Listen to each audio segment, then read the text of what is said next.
Hello, Ghoul Fiends, and welcome back to the Horror Ghouls podcast. I'm T, I'm Megan. and tonight we are diving deep into the mind of a madman. Get ready to enter Jigsaw's twisted world as we explore the brutal and brilliant Saw from 2004, where survival is anything but guaranteed. So this movie is directed by the master of suspense, James Wan, who filmed this groundbreaking project in just 18 days, which is impressive. Yeah, Really? yeah, considering Oh, it's impressive. I didn't. I was about to start cursing right at this moment. I'm sorry about that. Please go on. And interestingly enough, the character, well, not the character, Lee Wannell, I think that's how you say his last name. He plays Adam. He also wrote this movie with James Wan. So it is a dual role he has here. Wow. Um, yeah, so that's pretty cool. Now Saul did gross over $103 million worldwide, becoming the most profitable horror movie of its time, and it outbeat the original Scream, which had held that title from 19, I think it was 1996. Wow. So yeah.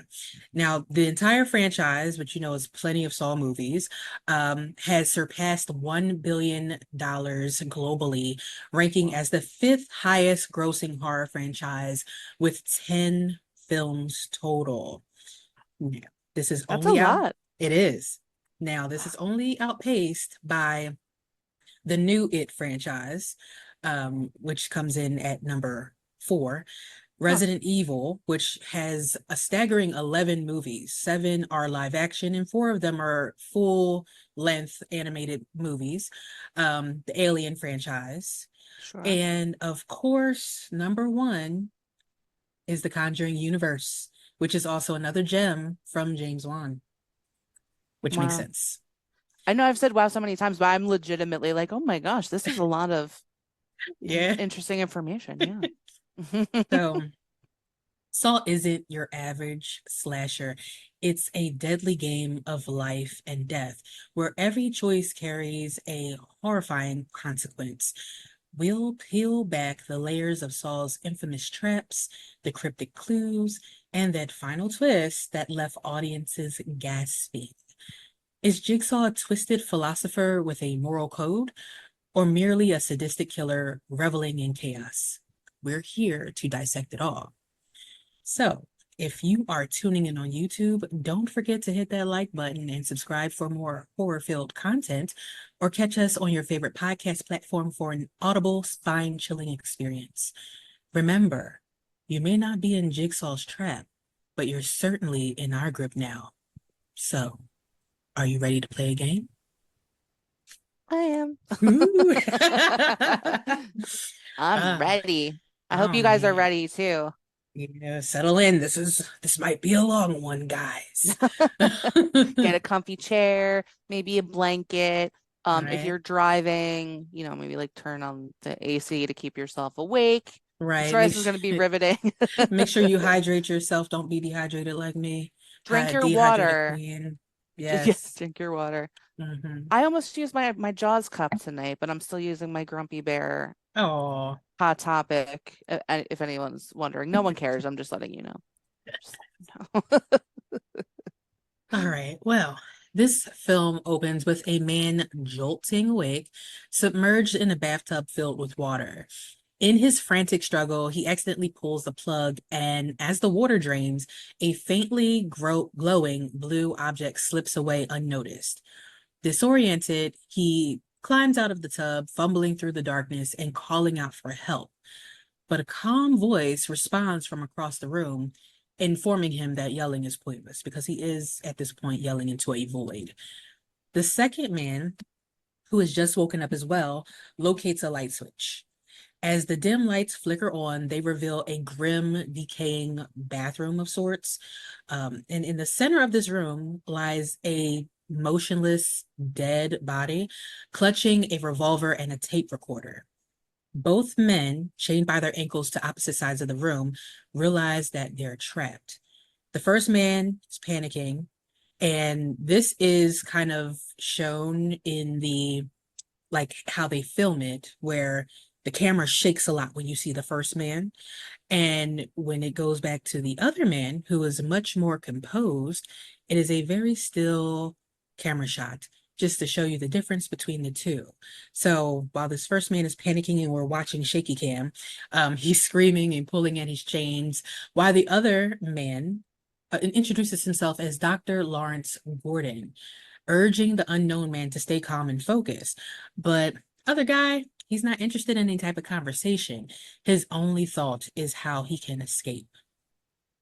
So Gordon begins asking questions like, do you know the dead man? Does he remember how he got here? But still visibly upset, the other man struggles to free himself, explaining that he went to bed in his apartment and woke up in this nightmare. Gordon, who again is more composed, reveals that he was on his way home from work before everything went black. The man looks at the dead body, stating that it's the first he'd ever seen and that they don't move, which is interesting because you would assume that dead bodies don't move. I mean, unless Yeah. you're in the Conjuring universe, but We'll never get over it. We'll yeah, never get over that. we But won't. yeah, no, I agree. Also this bathroom to me, it just gives like it bigger than it, but just go with me here. Just like 7-Eleven bathroom, like gas station bathroom, It's but just definitely gas station bathroom. just bigger, but as filthy as you're thinking, and like maybe a little worse. Yes, Probably. I definitely can agree to that. Yeah. Got to 100%. avoid those at all costs. And I mean, it's an interesting observation because I feel like that floor would be sticky, just like a gas station bathroom. Yeah. Yeah. Yeah. Like it just looks real like no one's been in there for a long time and it probably smells Yeah, weird. it was described online as being a sewer, like a spot in the sewer, but I feel like that either that's not completely true Mm. or it's true in the writing of it, but they could not display that based on scenes later on. So, Yeah. because Okay. it looks like a warehouse to me, from the Yes. outside, but from the inside, I mean, maybe it could be a sewer. I don't There know. is a scene at some point later, and this doesn't give anything away. Don't worry, anyone. Um, when someone's like running around that it says like toxic waste on something. And it's like, but it does look like a warehouse. It could just be one of those Yeah, weird things that they're like, no one's gonna notice. We'll just right. put up this spirit Halloween toxic waste sign and no one will ever know the difference. Like, It could have been that. I don't So, know. No one knows. well, honestly, he's saying that dead bodies don't move. I hope that dead bodies don't move as That's well. always been a fear of mine. Like you ever go to like a funeral and then you get up there and you're like, okay, but is this gonna be like a jack in a box? Like what's gonna happen? I've heard of like bodies doing that, like well after being embalmed, just take a gasp of air for some reason. Like not, I mean, obviously their mouth isn't gonna open, but they do like the like that sort of. And That's terrifying. yeah, it's a little creepy. Yeah. No, I mean I like it. That's knowledge that I'm going to like I like it, but also I'm like I don't want that to ever happen to me, but I am going to pay extra special attention moving forward. Yeah, I'm Absolutely. always watching. So, in a moment of desperation, the other man starts checking his body for missing organs, fearing the worst, thinking his kidneys have been harvested. But Gordon reassures him, pointing out that if his kidneys had been removed, he'd either be in extreme pain or dead by now. And Gordon would know. He's a surgeon. So at this point, the other man finally introduces himself. His name is Adam. And Gordon realizes that their captor must have a purpose beyond just killing them. There must be a reason why they're both there. And as they try to make sense of their predicament, both men find cassette tapes in their pockets. Gordon also discovers a key, but it's ineffective for unlocking their chains. Understanding that they need to retrieve the recorder to hear the tapes, Adam uses a drain plug and his shirt to fish it closer to him. Now, when Adam plays this tape, a distorted, raspy voice announces that this room may very well be where Adam dies. He berates him for being a pathetic voyeur who lives in the shadows. Gordon's tape, however, reveals a much more sinister message. He must kill Adam by 6 when the clock strikes 6. Now, I don't know if that's 6 p.m. or 6 a.m. It just says 6. So we're Just running from six. 6, Figure it out. Yeah. right? No, that's it. The voice brings attention to the dead man in the room, stating, when there's that much poison in your blood, the only thing left to do is shoot yourself. It hints at a hidden ways to win scattered throughout the room, with an X marks the spot leading to the treasure message. The tape ends with a chilling threat. If Gordon fails to kill Adam by 6, Allison and Diana, whom we can assume at this point is his wife and child, will die, and Gordon will be left to rot in this grim prison. So, wouldn't In a want to 7-Eleven bathroom. No, I wouldn't mean, want to be there. Mm-mm. that's not how you want to go out. No, not at all. No. Not at all. So the tapes make it clear that Adam and Dr. Gordon are trapped in a perverse game filled with horrifying tasks and choices that will determine their survival.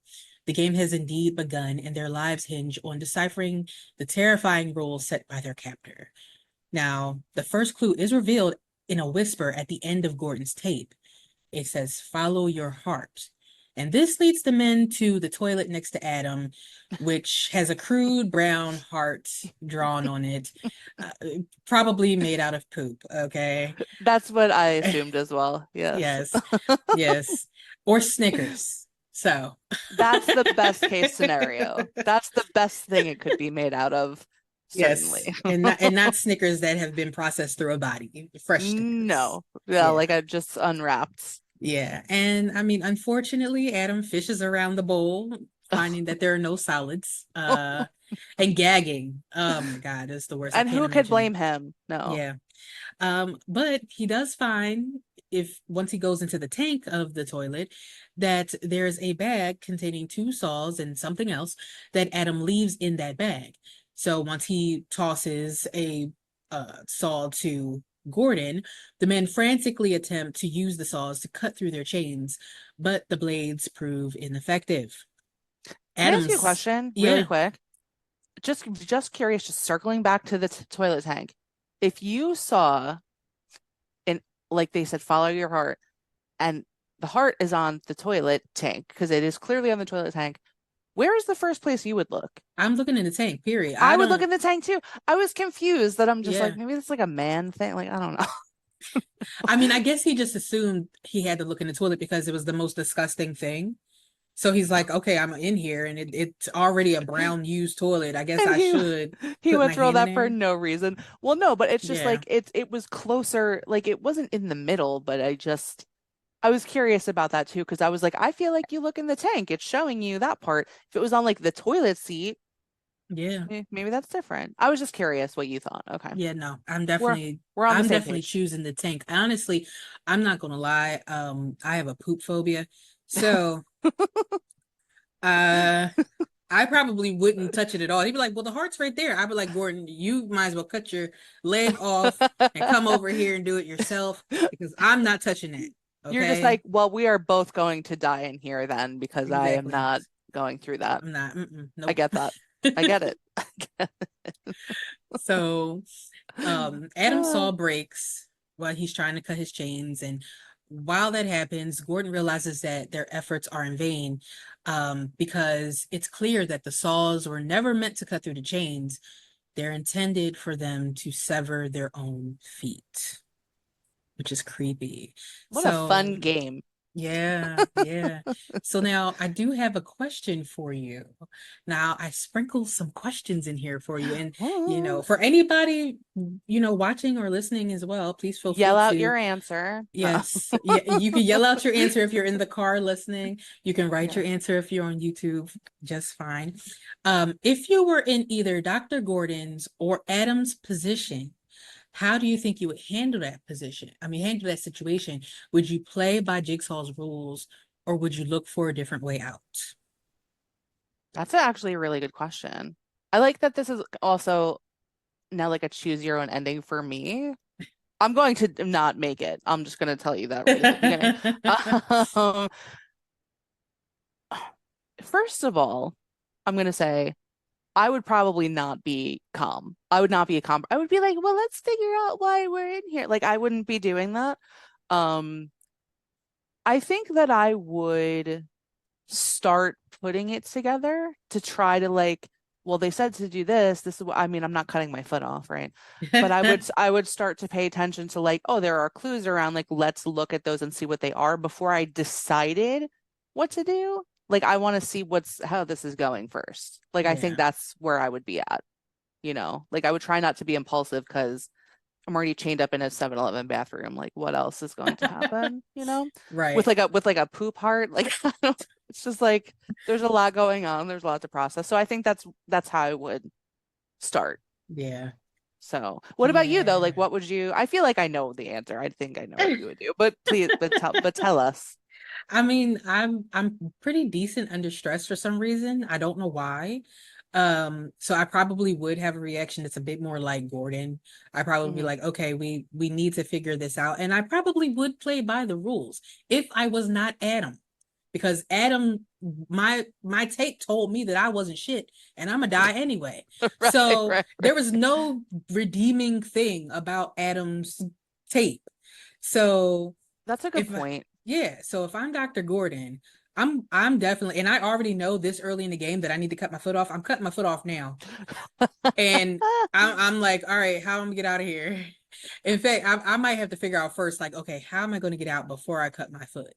Because I don't want to cut my foot Right. and then just bleed out. So like, yeah, so it would be a You whole got to have a process. plan. You know what? I'm thinking about that. That's a really good point. I still think I would wait on cutting my foot off, but if someone named people that I loved and was like, I already have, like, these are their, I know their names, I have them already, and you have to do these things if you want them to survive too, I would follow the rules. Oh It's yeah. easier for me. This is gonna sound weird, and it's not how it sounds, guys. It's easier for me to care about other people, right? No, that's So that's it's fair like though. while I'm taking care of myself and like I am worthy of being saved as well, right? If it's other people, if they're like your sister and like your cat or some shit, I would be like, oh no, I'm gonna do what I'm supposed to do, right? Like Yeah. it's easier. But if it's just me, I might just bug out for a while. I don't know. I don't know. Well, that's a part of like a lot of movies like this. It's called upping the stakes. So they're always going to provide you with something that's going to push you to Mm, that edge. So putting Gordon's wife and kid on the right. line pushes him over the edge. And we see later on, how much it does push him over the edge. But like, same thing for me. If somebody put like a loved one on the line, I'm probably going Yeah. to go a lot harder than if it's just for me. But I Right. I will say this. I am going to go into survival mode and I'm taking Adam out. They said by 6 and I got 2 hours. He's gonna be gone with 1 hour and 50 minutes left. So but That's a good point. You're like, I don't know you. I have no yeah, loyalty to you. Like, no, none. sorry. The loyalty is to the two people they mentioned in my tape, and that's it. So So before giving anything, I guess, else away about the movie or anything, what do you think would happen if he just took out Adam within 10 minutes? They're like, wow, great. And they just let him out. Like, what do you think happens?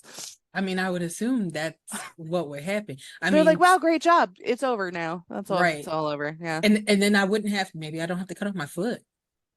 Oh, maybe. Maybe they want Yeah. you to anyway. They're like, well, it's not like an escape room, if you pull all the stuff out, but it's not everything or like not the thing they want.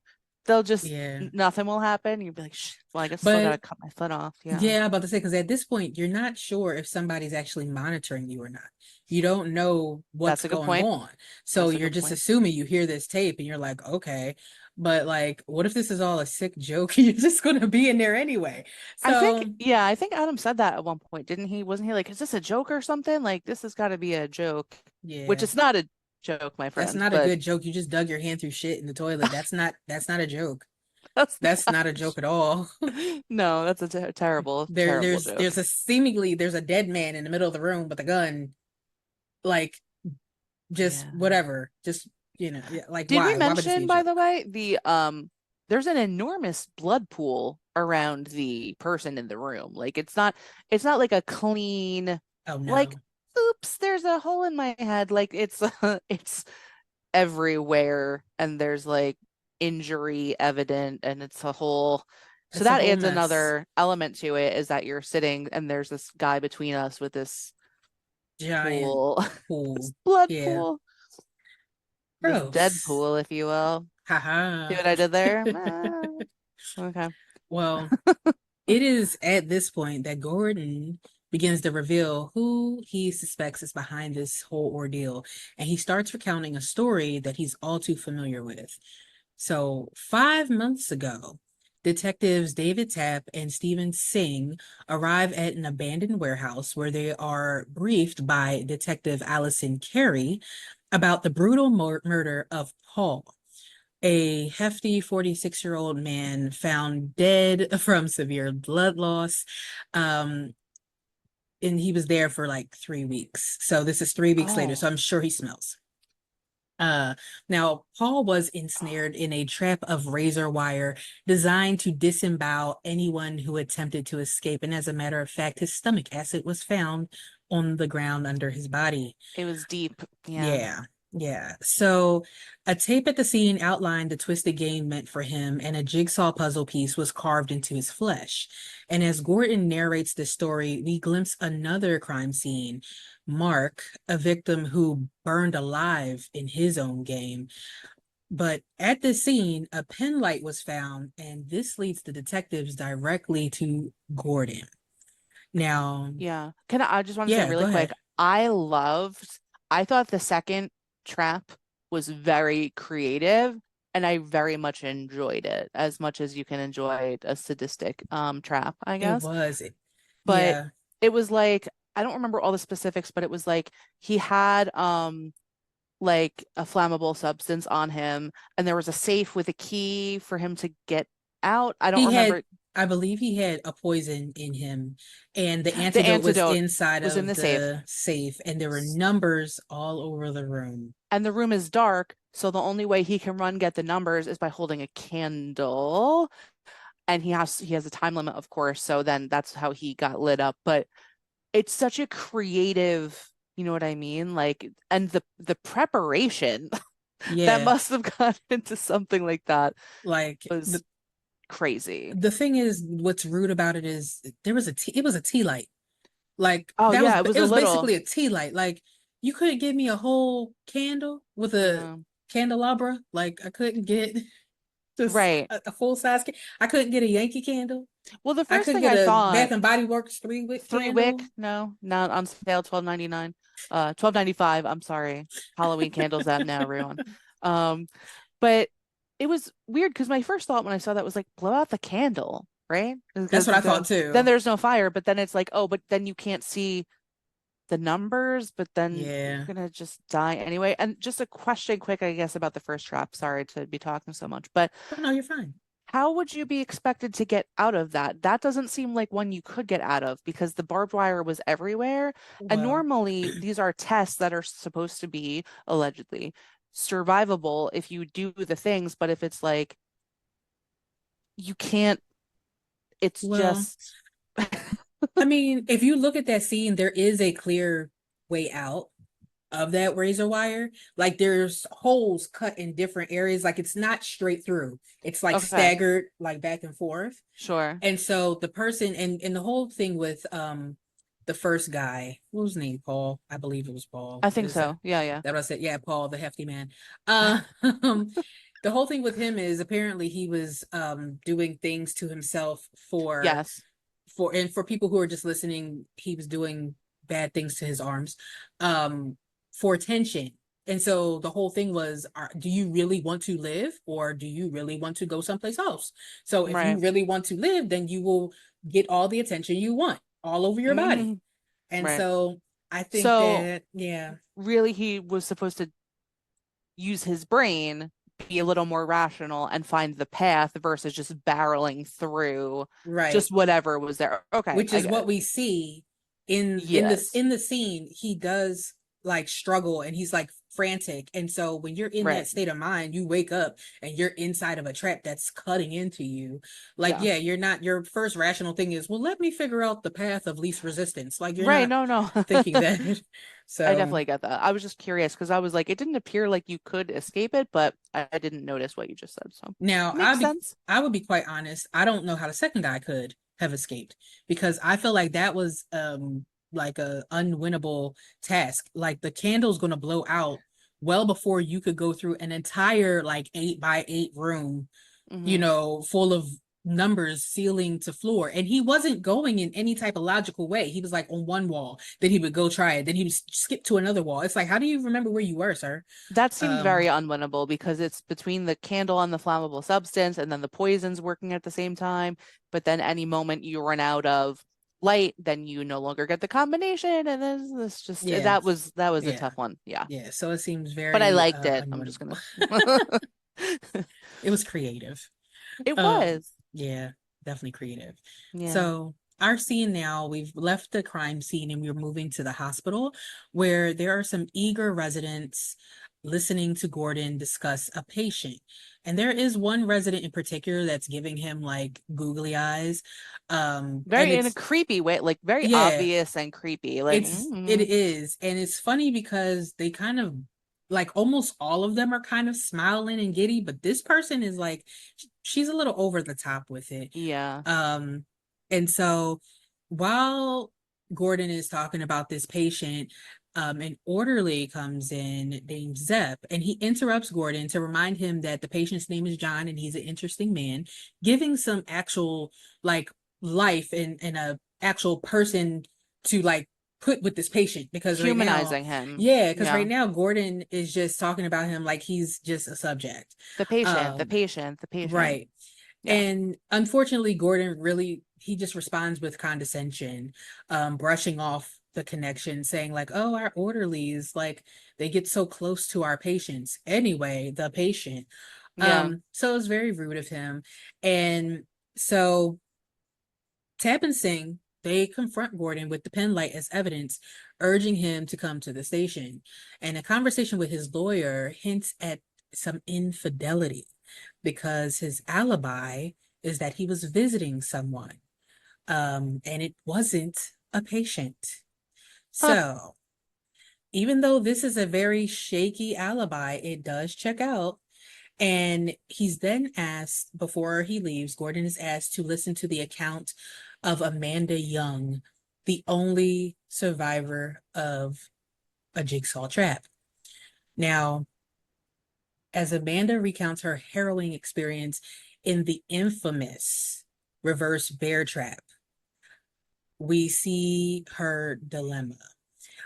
It's retrieve a key from the belly of what she thought initially was a dead man, which turned out to be a still breathing man. yeah. Um, and she absolutely does that.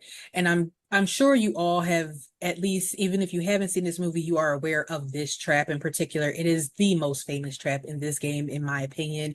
It is a trap where your mouth is shut with the bear trap, and when the time is out, it unhinges your jaw Big and time. just snaps it all off, which in a later movie we get to see. I think, um did I just see that? I I don't don't know. I Because don't know I the was watching number. them. Yeah, yeah. Yeah, but I know the person and the scene, but I don't know. Yeah. Wow. I need Which to see that. I was just watching a bunch of them. Just a fun fact for you guys because I love Donnie Wahlberg, and we know that Donnie Wahlberg is in a couple of the other trap movies, the Saw movies. I know what we're talking about. It's fine. But I feel I like I saw that in one of them. I do think that that trap happens in one of the Donnie Wahlberg movies. I think, Yeah, I think so. but I'm gonna ask. I'm just kidding. I don't know Donnie Wahlberg. Um, no, but it really is it's a great trap. yeah, I have to say probably out of the original Jigsaw traps is probably my favorite. But there are some other traps that are not originals that are pretty clever as Oh well. yeah, Yeah. So they got some good ones. if we do some later ones, which honestly, fun fact, this Saw is not the most popular one. Saw 3 is the most popular Saw, followed by Saw 2. They are the most popular Saw, Really? followed by Saw 5, and then I think there was Saw 3D or something like that. I can't, don't quote me on the Saw 3D part because I think I saw something in passing and I thought it was 3D. And I was like, oh no, but I definitely saw that the most popular is Saw 3, followed by Saw 2, followed by Saw 5. It's interesting to me that they're so out of order, like that in the popularity, you know? I think Which I one know why I Saw 3 though. was the one with the house when there was a bunch of people? Was that three? No, that I think that was a later one. I see. I'm Was not it? sure. I don't We're know. We're not listen. gonna confuse you guys. I'm sorry. When we get to the end of this episode, when we get to the end of the episode We'll after we check get through it this, out. we're gonna check that. So we'll Yeah, circle yeah. back to that because I am interested in knowing exactly which ones those were. I believe three. If I think I'm right about three, I think three is the one with the doctor, but I'm not sure if that's two or three. So the other Okay. doctor. So we'll see. The We'll see at the the end. doctor and the other doctor. Right. The Got it. female doctor as opposed to Dr. Gordon that we're talking to now. So Right. we'll Okay. see. We got But it. so just as time runs out with Amanda, just remember she's still trapped. She does get the bear trap off with seconds to spare. I Whew. mean, the moment she threw it off her head, it snapped open. And so she's now sitting there. Her face is all messed up. She looks like the Joker. She's She like, does. she's really like feeling the moment. And from the shadows rides Billy the puppet on his tricycle. It's my favorite thing. I'm sorry, everyone. So like this is my favorite. Like I've said, I'm gonna say this and you're gonna be so sick of it, but you'll be able to say to strangers, hey, that weird girl Megan loves puppets and dolls and shit. Because not only do I love them, but in this case, he just rides out on a tricycle by himself, which I always picture with the squeaky noise, which we don't get, but that would make it better to me. But it's like, imagine surviving such a harrowing ordeal, and then you just get like this Right creeper just rolls out of the out of the corner shadows, of like the room. And it's like, you were here the whole time? Why? How were you here the whole time? Where did you come from? the whole Where's that time. voice Yeah, coming from? Because right. Billy does have, a little voice box, They made him at which, Build-A-Bear. And they yeah, did. yeah. And he congratulates her on her win. It's so He's funny. like, good job on getting that bear claw thing off your In face, in that girl. creepy voice though, Yeah, which makes it so much better. Oh it's my gosh. crazy. And Billy's so fun. just so you know, James Wan created Billy for this movie. I love So that. yeah, so this iconic doll was also just made by James Wan. James Wan gives us so many gems, So so many many great things. memorable things. Do you think he still has like the original? I would He assume better. so. I would He assume better still so. have that, Yeah, right? because to be quite honest, like I'm not going to mention this scene later, so I'm just going to say it now. There's a scene later on where Adam is beating up Billy. Um and honestly, Billy looks really cheap there. He looks very flimsy. And so over time, though, if you've watched these other movies, Billy has become very like stable. He's gotten Yeah. it's like he's been working out. He's a little swole. So, he's a much more substantial item later on. But Right. in this scene where Adam is beating Billy's ass, for just existing, by the way, he's just minding Yeah. his business. Okay. Well, Uh in his apartment though. Like he that's he he did kind of break in. I wonder where the tricycle was, to be a honest, little but B&E. And I just because we're not going to talk about him later, I just want to say this one thing about that. Did no one notice someone dragging around a giant doll? Like no one noticed that? and a That's not a tricycle. Yes, we don't know if the tricycle was in the apartment, but I'm But assuming any it was place there. else. Yeah, just a person, like I'm assuming it's a grown man, right? That's the vibe, right? So a grown ass man just dragging around a creepy doll on a tricycle and just nobody questions that. I know. That's It's just no, odd. That's weird. But yeah. All right. Well, well, she definitely takes Billy's congratulations to heart because as she's talking to Tap about her experience, she tells him that she's grateful and that the Jigsaw killer helped her survive her addiction because she was addicted to the Molly or whatever it was. So whatever it was. we can I thought see. Go ahead. No, I was just gonna say it's funny because when she closes out her interview, and they're asking like, "Are you grateful?" and she's like, "He helped me," and I'm like, "Billy did?" Like I Yeah, just, right. We uh, see that her arms are a little marked up, so obviously she's doing something that a little involves. track mark action. Yeah, Yeah. Too bad that the crow wasn't there to squeeze the stuff out her arm. So there's that. she didn't deserve it. No, not at No. all. So I have another question for you. Oh, And again, everybody, please feel free to answer. So the characters in this movie face not just physical, but immense psychological torture from these games. Hmm. So, my question is, what do you think is more damaging, the physical pain or the mental manipulation? That's interesting. That's an interesting question. And I'm going to say something that I can actually cite from my own life. I think that psychological pain is worse, personally, and I would rather physical pain because you can heal from that. But if something happens in your brain, then you're probably a little messed up forever, and it's harder to kind of come back from those type of things. Like physical pain, like you don't want to pick, right? No Right. one wants to pick, but if you have to pick, like you'll heal from physical stuff for the most part. Yeah, Psychological, it depends on the severity and the nature. So that's my complex that's true. cancer. Cancer? What? Your Answer. complex answer. Yeah. Answer.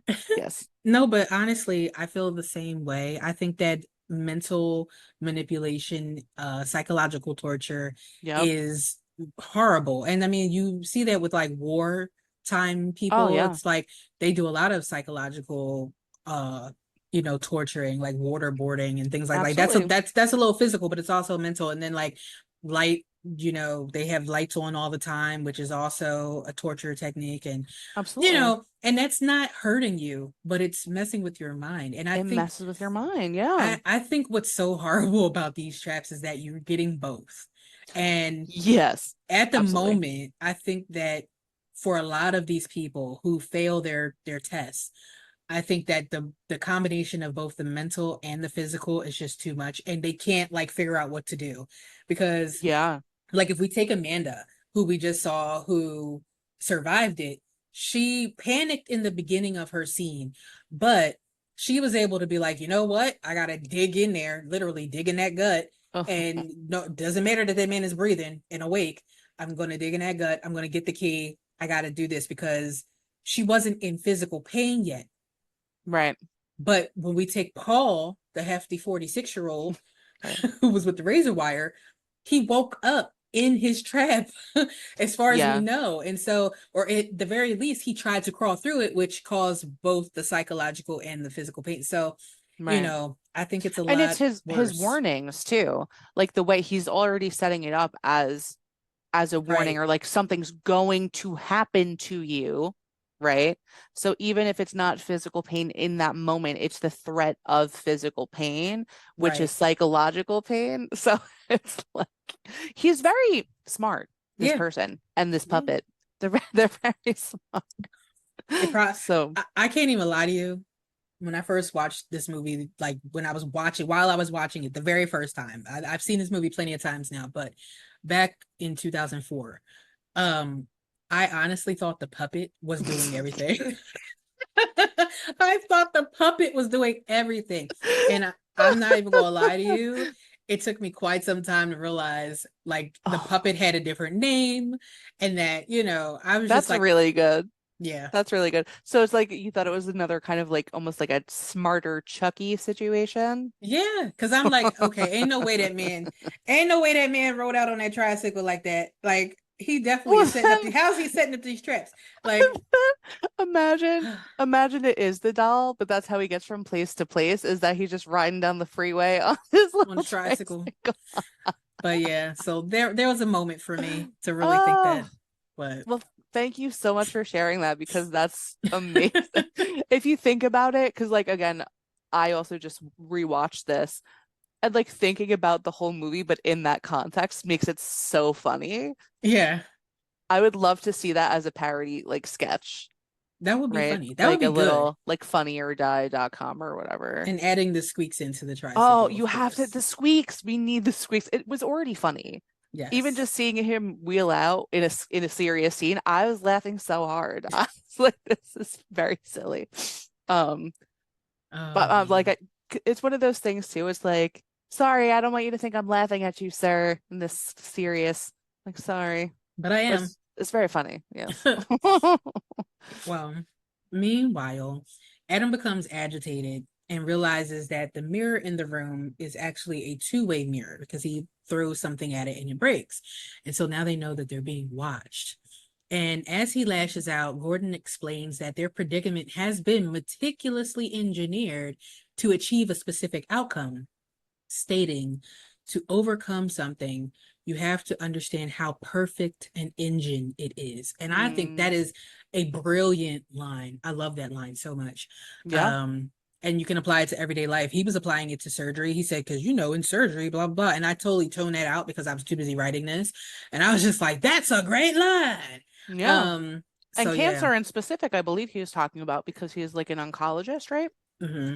So saying like that's kind of how he thinks of to like treat people is to be like how perfectly this works and whatever. So I did think that was an interesting quote as well. I agree. Yeah, yeah, and I Yeah. mean, hats off to doctors if they think like that. I don't know that many do. I come across a lot of doctors, and I don't know if they do, but bless You if they gotta hope. do. You Yeah, gotta hope. yeah, Yeah. true.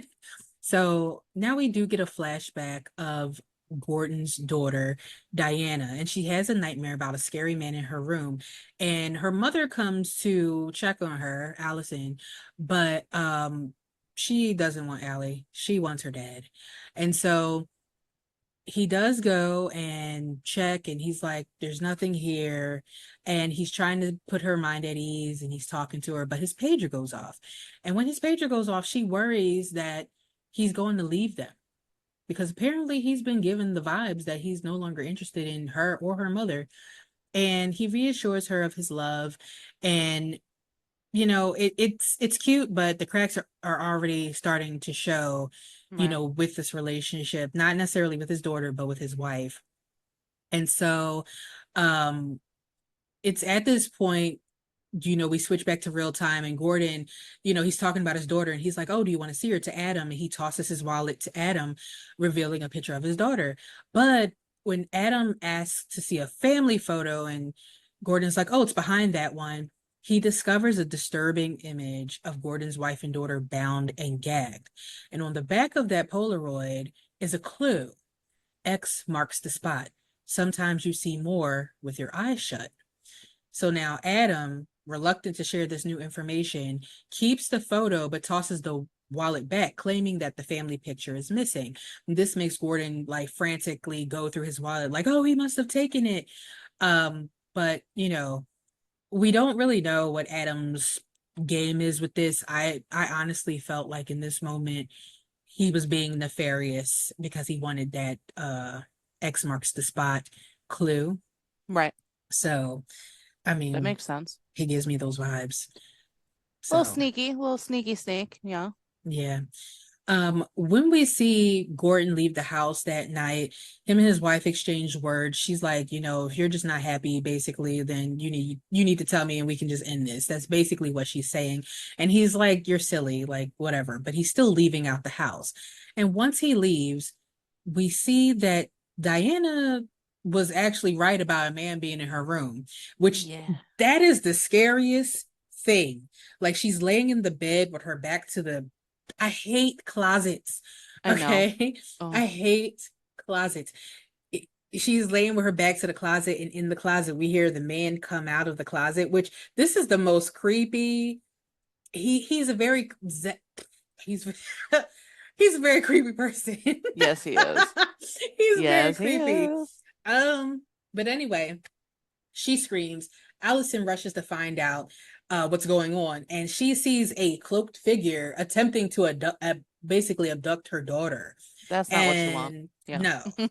And so the scene shifts to Allison and Diana, bound and gagged, like in the photo, and their captor, who basically slipped who it was if you were paying attention. Their their captor is monitoring Diana's heart rate, tormenting her by holding a gun to her mother's head. So, and I mean, that's just like it takes that character to the next level for me. That's so Yeah. weird because you know I don't think you expect that from that character, but that's just weird. That's just weird. Yeah. Nobody asked for that. Right. Yeah. And I think that's something I'm definitely interested to explore. a little later because I had the same thoughts as all that too, where it's like thinking back on the movie after I had it as a whole, I was like, wait a minute, why were those extras thrown in? Like they literally threw in creepy like PDF file type stuff with that character. Yeah, yeah, And I mean, obviously nothing happens, but the insinuation is a little weird. So, it is. It's a little weird, a little bit. yeah. Yeah, yeah. So, unbeknownst to them, Detective Tapp is staked out near Gordon's home, obsessively investigating the case while completely unaware of the danger that Allison and Diana are actually in. And when he zooms in on the window, we see a clear shot of who is holding Diana and Allison captive. It's Zepp. Which again, going back to him, checking for the heart rate and everything, Zepp is a orderly at the hospital. So Right. why would he do this? Like you wouldn't think that somebody like that would do this, but that just means that they hire anybody to be orderly. So Yeah, I was thinking, like, do you think he just goes into patients' rooms when they're sleeping and just like does weird? He's just like, let me hmm, listen to your heartbeat. yeah, you never know. It's possible. Yeah. So Yeah. weirdo. But Tap's fixation is evident in his cluttered room filled with newspaper clippings detailing every move of the Jigsaw killer. He feels like he had him and he lost him. And we even see that there was a night when Tap declines to go out with Singh to look over evidence tapes. Like Singh is like, hey, He was why watching don't we? Billy You're right. tapes. Yep. He's like, he's like, hey, why don't we go get a drink? And Tabitha's like, no, I'm good. I'm just gonna sit here and watch my soap opera. I'm gonna watch these puppet videos. Right. But just as Singh is about to leave, Tab to do whatever he's going to do, they discover a clue leading to a potential Jigsaw hideout. Now, ignoring the need for a warrant, which is always stupid, they rush to the location and break in. And while searching, they quickly realize that they're not alone. There is a man locked up in a trap, which it's very weird, but I have a theory. So, which is probably a very obvious theory. But anyway, so um hearing an elevator approaching, they decide that they're not going to free this man. They're going to hide and catch whoever's coming in. So we see a figure in a black cloak enter, and he addresses the trap man as Jeff. And this is indeed the Jigsaw killer. This is the voice that we've heard on the tapes without the distortion. You can tell that this is who it is. So it's legit.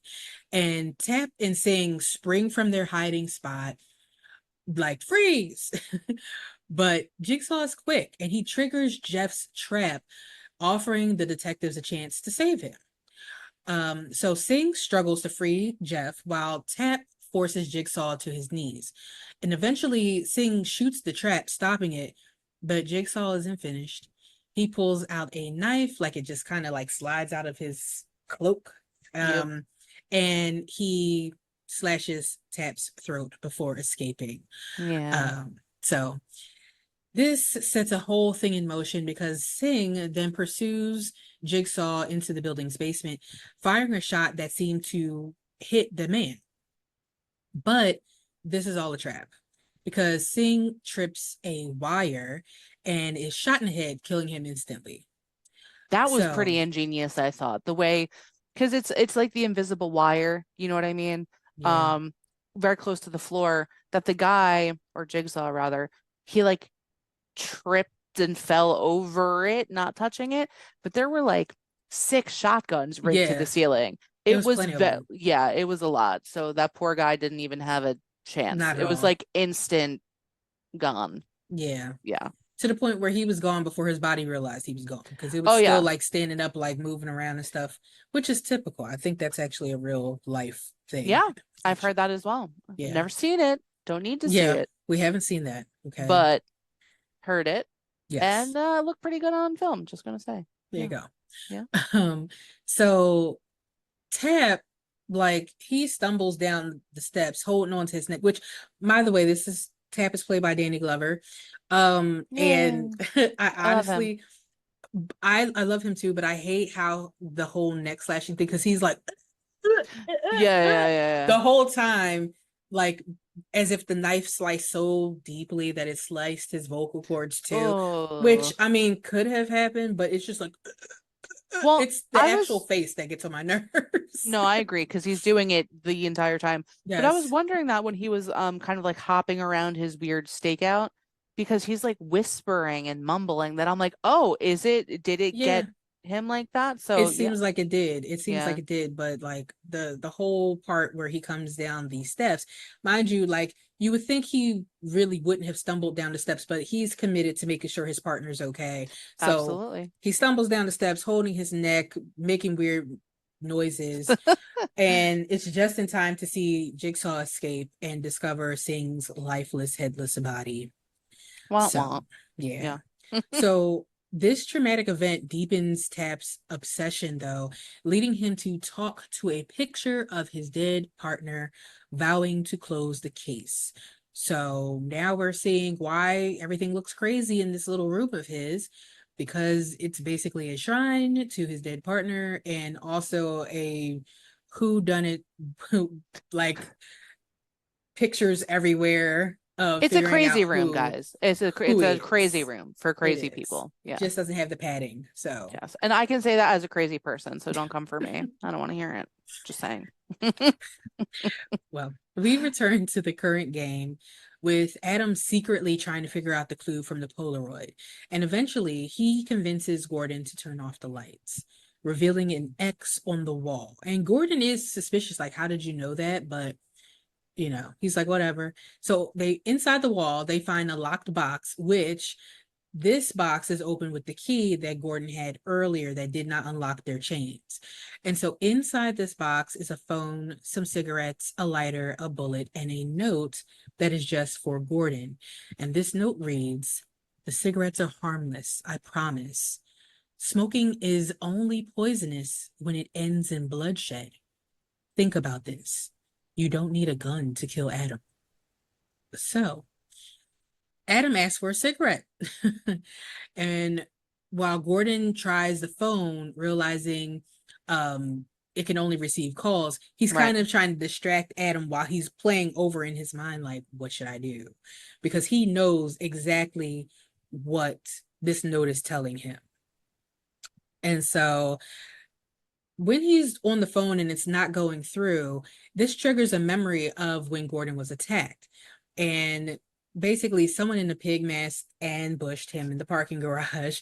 This Sure is did. the most interesting scene. I mean, not the most interesting, but it's interesting anyway because, like, and it's honestly, it's one of it's one of the fears I have. It's an irrational fear. When I get in my car, I always check the back seats because the person with the pig head was hiding in Gordon's back seat. And when he stops his car to get out of this very, very gross looking parking garage, it's almost as gross as the bathroom that they're in. Yeah, almost. Um, like they just do a really slow Uh, Samara from the Ring type yeah, walk out of the car. And I didn't like that. and I'm a also person like with the it's the one the p weird posture in the shadows that freaks me out. And anything crawling on the floor, especially if there's like a mat, especially a pig mask, like what are we doing? And a robe. And it yeah, kind of had the didn't the pig have like long hair too? yeah, it had Not even long like shaggy regular hair. pig hair. It has like I don't know. Yeah. And I mean, the one thing about this scene in particular, when the pig shows up, it makes the loudest the music in this scene Yeah. gets so loud that it scares you. And it's just it's a little over time. And they also throw in a little pig squeal, which is funny because again, when I first watched this movie, I was like, the pig is actually squealing. Like, I don't know what was going on with me in 2004, but these are the You're like, things I wait, was so really the thinking. puppet's doing all this shit, now this pig, there's a pig? Like what? That's Right? very funny. That's very funny. Oh goodness. I guess I was taking like supernatural to the max. I'm assuming that this whole movie was supernatural. Well, to be fair, this movie was the first of its kind.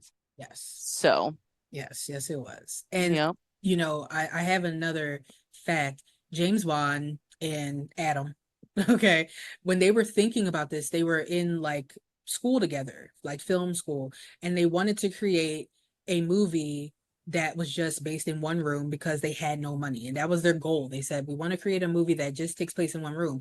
And Saw is the result of them coming together to try to figure out how to make that movie. And it just expanded into a bigger world with the Oh whole man. movie, not just being in that one room, but the primary part of the movie is in that room. Oh yeah. And to be quite honest, you probably could separate the rest of the movie and just have the room and kind of build on that, because I would watch a movie where they were just in a room.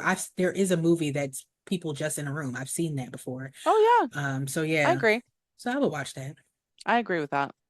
It Yeah, it could have stood on its own, but this made it more rich. But like a follow-up to that or like a something, yeah, I can see it. for sure. Hmm. So at this point, Gordon presses Adam about what he's hiding because Adam is sitting on the side of the tub and he's obviously like looking at something. He's not trying to hide, he's hiding it, but he's not hiding it. So, in a moment of honesty, Adam shows him the Polaroid of Gordon's wife and daughter bound and gagged. And I almost feel like Adam was hiding it to protect Gordon's feelings, but it was also for his own survival. I agree. Yeah. Yeah, Yeah. you could certainly see that. And so, because of this moment, Gordon breaks down, losing his composure. And it's the first time that we see him really start to fall apart. I have that in my note as well. I was like, I had Gordon starts to break. Yeah. Yeah. Yeah, a little bit. A little bit. So it's now that Gordon recalls the message about not needing a gun to kill Adam, and also the idea that when there's too much poison in your blood, you have to off yourself, basically, which is the quote from the beginning of the movie. And so he dips the cigarette into the blood that's on the floor. So remember, we have our dead guy in the middle of the floor with a big giant blood pool all around him. And apparently he had blood coursing through. Well, he had blood coursing through him, but it had poison in that blood. So he dips the Yep. cigarette in it. Um, and he's setting up a plan. But instead of killing Adam, Gordon turns the lights out and he whispers a plan to him. And now at this point, we also see Zepp is monitoring them and he's left confused in the dark, both literally and figuratively, because he's like, what is going on? But Right. when the lights come back on, Gordon tosses Adam the untouched cigarette. And Adam fakes his death horribly, but Oh my gosh. The overacting was so it was so extra. bad. Like, It was so mm. bad. And when he fakes his death, this fails because he's shocked back to life by some type of hidden device, some type of shock device that's on their ankle And chains. a fun trick. Yeah, Just in case anyone pulls anything, it's like, oh, we'll see about that. And they're like, right. oh, it's like, well, There you're you still go. alive. So nice try. So as this plan falls apart, so does Gordon. And then suddenly Adam remembers how he ended up there. And it was a day after a day, a long day of secretly photographing Gordon. He falls asleep at his desk and he wakes up to some strange noises and he uses his camera flash for light. Now, I thought that was cool.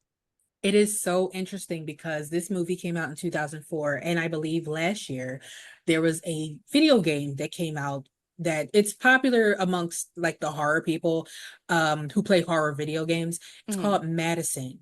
And the whole premise of the game is you're using, well, not the whole, but part of it, a big part of it is you are using a camera flash to stop the ghoul, goblin, whatever, from attacking you. Okay. I think that person's name Blue Nose. I think that's what their name is. Or Okay. it's blue something. But anyway, I thought it was so interesting because I'm like, wow, I had forgot about this camera flash part. And I just, last year saw this game, Madison, which there's another game that has the same thing. And it's so interesting. I think that's a brilliant way of showing tension in this Yes. movie. And he keeps flashing it, and at some point he's gonna flash it and he's gonna see something. And he finally gets to that point after he beats up Billy, who happens to be sitting in a chair in the dark. Poor helpless Billy. So Right. rude. Which honestly, once he flashes it one last time, honestly, he opens up a closet. We see that the pig head is in there, and there's a giant noise. The pig squeal happens again. Um, and my whole thing here is so pig head, you not only subdued Adam, but then you had to also drag Billy back out too. Like, I literally was just thinking that I was like, oh, wait a minute. Like that was the first time I thought of it just now. right, so did I. That was my first time So thinking about it too. you gotta drag what probably your costume because you're not gonna wear that out of the apartment, right? You'd You hope gotta not. pack that up. You got your your doll puppet guy in one hand, maybe a tricycle. We don't know. We haven't determined if that's there or not. And this other guy, that's too many things. That's a lot. That's too That's a many lot. things. It's ridiculous. So what are the logistics, James Wan? Like you have to talk us through Yeah, this part. that's a lot. Imagine if this door opened and a pig person came out. I'm just gonna say. Don't wish So that on yourself. for you guys listening, there's a door behind me in frame. That is a basement door that maybe there's something scary behind her. Maybe there's not. We don't know. And we're gonna keep it shut. Just saying. I never even think about that door, but now that you've mentioned it, now I can only imagine like there being a clown or a pig head or Oh, something. you had to say clown? No. Listen, we'll both see it because at least I can see in this Yeah. frame. So if something pops out, And I'll be like, oh no, Megan, no. and I'll be like, meh, that's fine. What if I just spray it with my cat spray bottle? I'm like, That might work. get away from me. That might work. No. It's fine. Everything's gonna be okay. Just call the police if you need to. We're gonna sort it out. Exactly. Yep. So after Adam is attacked by the pig mask person, Pigman. the the silence is broken by the phone ringing. And Gordon answers it, and it's his daughter, Diana. And she's crying and telling him that the bad man from her room is there, confirming that Gordon missed him during his search. So I'm sure Gordon feels like complete shit in this moment. How do you Um, miss that? Like you yeah, gotta check the closet. right. So then Zepp puts Allison on the line, and she has a message for Gordon. And she tells him not to trust Adam's lies. So that's interesting. Now Gordon is very suspicious and he confronts Adam, accusing him of lying. And Adam's not taking his crap because he fires right back, flinging the contents of the bag. So the poop bag, they had the saws in it earlier, and I said there was something else in there. Yeah. There were pictures of Gordon. So he takes those pictures and he flings them over at Gordon, and it outlines, all that Adam had been doing. He'd been taking pictures of Gordon. He admits that he makes a living by spying on wealthy men who are cheating on their wives. And he followed Gordon to a seedy motel. So he asked him, like, what were you doing? Because you weren't at work.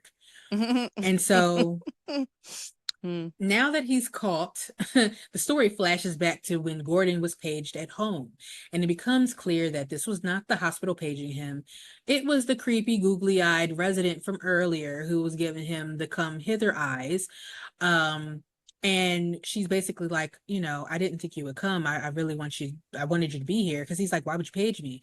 And she's like, I don't know how this stuff works. As she starts undressing herself very like weirdly. This was Yeah. it's like you're not gonna set up you're not gonna heat the oven up or nothing. You just go like, I Nothing. don't know how to do this, but so it was a very odd thing. But I think that was Yeah. I think part of that was a turn off for Gordon, I'll be honest with you, because it's like you didn't we are in the most gross hotel or motel you could ever be in because it's Yeah. one step above the toilet room that they're in.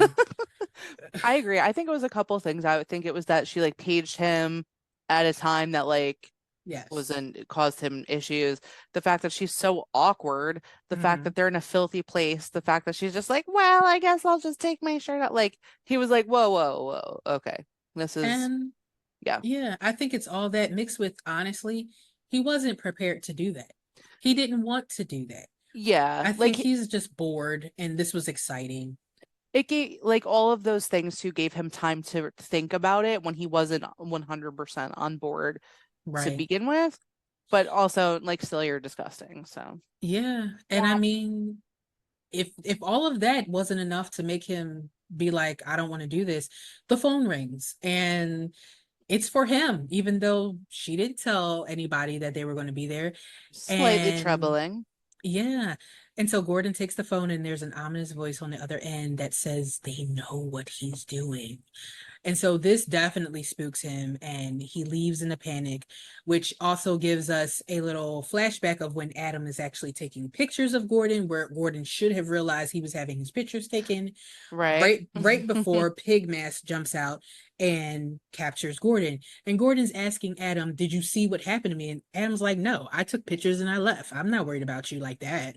Um, Right. so, you know, now, Adam at this point is explaining that he was hired by a man named Bob who paid him up front, but he has no idea, how they both ended up in the situation or who Bob is or anything like that. So Gordon keeps pushing him for more information.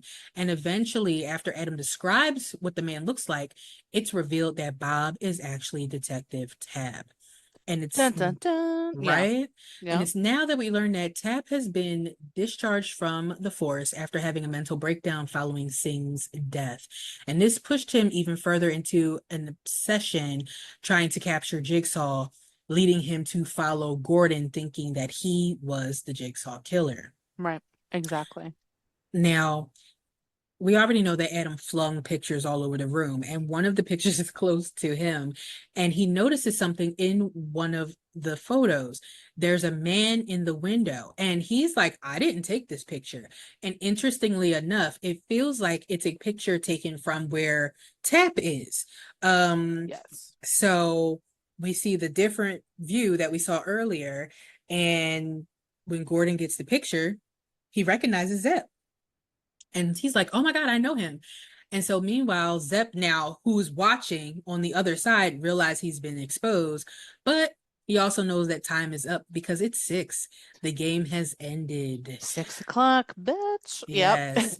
So as he cuts the computer feeds and loads his gun, he's ready to go through with what his the rules were. Kill Allison and Diana because Gordon failed. But Zep doesn't realize that Allison has managed to free herself. She pretends to remain tied up while Zep calls Gordon, forcing Allison to tell him that his time is up. And she does deliver the message, but she attacks Zep at the same time. They start struggling violently. Now, Allison grabs both the gun and the phone, asking Gordon where he is. And while Gordon is trying to reassure her and pouring out her heart, Allison is momentarily distracted by Diana's crying, and that allows Zep to again regain control and overpower her. Now, at this point, Gordon is going crazy because he's listening in horror as there are gunshots. Diana is screaming, and these gunshots also alert Detective Tapp, who sees the gun flash in his in the cameras he's looking at, and hears the gunshot. And we realize just how close he is in this moment because he literally like steps outside and goes right into their house. Yeah. It's almost instant, which to me it's like how you couldn't have been that far away that you needed this camera like this. You literally were right there. Um, but he comes in and he starts shooting at Zep. He tackles Zep only to be stunned by a blow to the head with a vase. And then Zep races off, determined to kill Gordon because at this point he's given up on Allison and Diana. And Tap is still right behind him, though. They have a little car chase. Now, back in the dirty bathroom, Gordon is breaking down in tears. He's just like, oh my God, he's listening to all this chaos that had been happening. He's hearing the gunfire, he's hearing the crying, and he just, it's just a wrap for him. But he's screaming and hollering, and suddenly he is electrocuted. And I feel like in the scene, Zep, before he left out, it looked like he hit something on the desk to shock him. Mm. Now later on, I'm thinking maybe it wasn't him, but I'm not sure. I Same. looked I Same. looked at that scene several times to try to see, and they don't show you clear enough if he actually hit something on the computer, like on the table. He hits something, but it looks like he might have been grabbing something. I don't know. But either Hmm. way, Interesting. right before this car chase happens, he is grabbing everything off the table and he hits something, and right after that, Gordon is electrocuted. So at this point, Adam is frantically begging Gordon to wake up because he was foaming at the mouth, and he really got shocked pretty good. Worse than how Adam got shocked earlier when he was playing dead. It seemed a little more extended. It did. It Like, did. yeah, yeah. Like, you lost your game. So, Yeah. yeah. So eventually Gordon does come to, but he's barely conscious. And the phone rings again, and it's out of reach. And this drives Gordon insane. He has complete breakdown. He's in a frenzy at this point. Right. And Gordon's like, you know what? I'm done with this. I know it's after 6, but I'm getting rid of this extra weight. He makes a tourniquet and starts sawing off his foot. He sure does. And Adam is completely Oh in my in God. shock. He And is horror. horrified. Yeah, he's horrified Mm. by this. So And he's we like, no, no, no. Like he's like yeah, telling he's him like, not don't to do do it. it. Yeah, yeah. Which I could understand, because honestly, if I was in that situation, I was Adam, which I know I'm already going to die. It is what it is. Um, I think I would be telling Gordon not to do it too. Like, I don't want you to lose your foot because we're locked in this room. There's no guarantee that you're getting out of here. Like, don't Yeah, do that. yeah. I And feel like I would be doing the like rocking back and forth in the corner, like la la la la la. And I think too, the biggest thing is Adam's like, I don't want you to die in here and then I'm by myself. Like, if we both die in here, that's okay. Yeah, and But that's if just you, me and two dead bodies. Like, no, right, I don't like, no, want that. thank Yeah. you. Yeah, I get it. Yeah. So while all of this is going on, Tap and Zep are locked in a violent struggle at the location, which, again, I'm not sure if this is a sewer or a warehouse. Why do So we have to choose? It can we be don't. both. It It is can the be a sewer sewage warehouse. warehouse. Yes. Yes, a warehouse Come full of on down sewage. and buy your sewage for Exactly. cheap. I don't know. I don't know. So in the fight for this gun that Zep has, he gains the upper hand and unfortunately shoots Tap in the chest, leaving him as a victim of his obsession with Jigsaw. Yeah. And so I have another question. So Jigsaw does not technically kill anybody himself. He only sets up the game. Do you think that that makes him more or less of a villain compared to other horror movie antagonists? Well, that's a good question. And here's what I'll say. When they said that, because there is somewhat like Adam asks Gordon that at one point in the movie, or says like he's a killer, and Gordon's like, he's not actually, he doesn't actually kill anyone, right? Mhm. Do you know who else did that in real life? Charlie Manson. Charlie Mm, Manson, aside from like maybe like a rogue murder before the family, right? He actually didn't kill anyone. So if you think about that in real life terms of Charlie Manson, is Charlie Manson a real villain? Right? Is he real? Like, yes, I mean, yes, I think of Jim Jones too. yes. Jim Jones is also like, Yeah. so I think it's easier to have like that real life application because it's like I get the point. Do you know what I mean? Like of what he's doing, but at the same time, it's like you're like very slightly misguided, like just a little bit. Um, because it's like not everyone's all good or all bad, and Right. it's like he's talking about valuing life and these people do bad things and they need to figure out their things, and it's like, well, who kind of made you the guy to Who made hold you everyone God? accountable, Yeah. right? Who made you Sky Daddy? Okay. Who made you Charlie Manson? Right. You know? But I understand what you're saying, but compared to take bringing it back to movies, Yeah, compared to Jason, compared to Michael Myers, compared to Freddy, compared to Leatherface, compared to any of these other horror movie antagonists, yeah. compared to Billy for me in 2004, um, do you think he's more or less than a villain than these other killers? I think he's the same. I think your intention doesn't matter almost if that's what you're doing. Do you know what I mean? Yeah. Like if that's the end result. If the end result is you're harming people, unless you're Dexter, because I will always side with Dexter every time. It doesn't matter what he's done because I love him.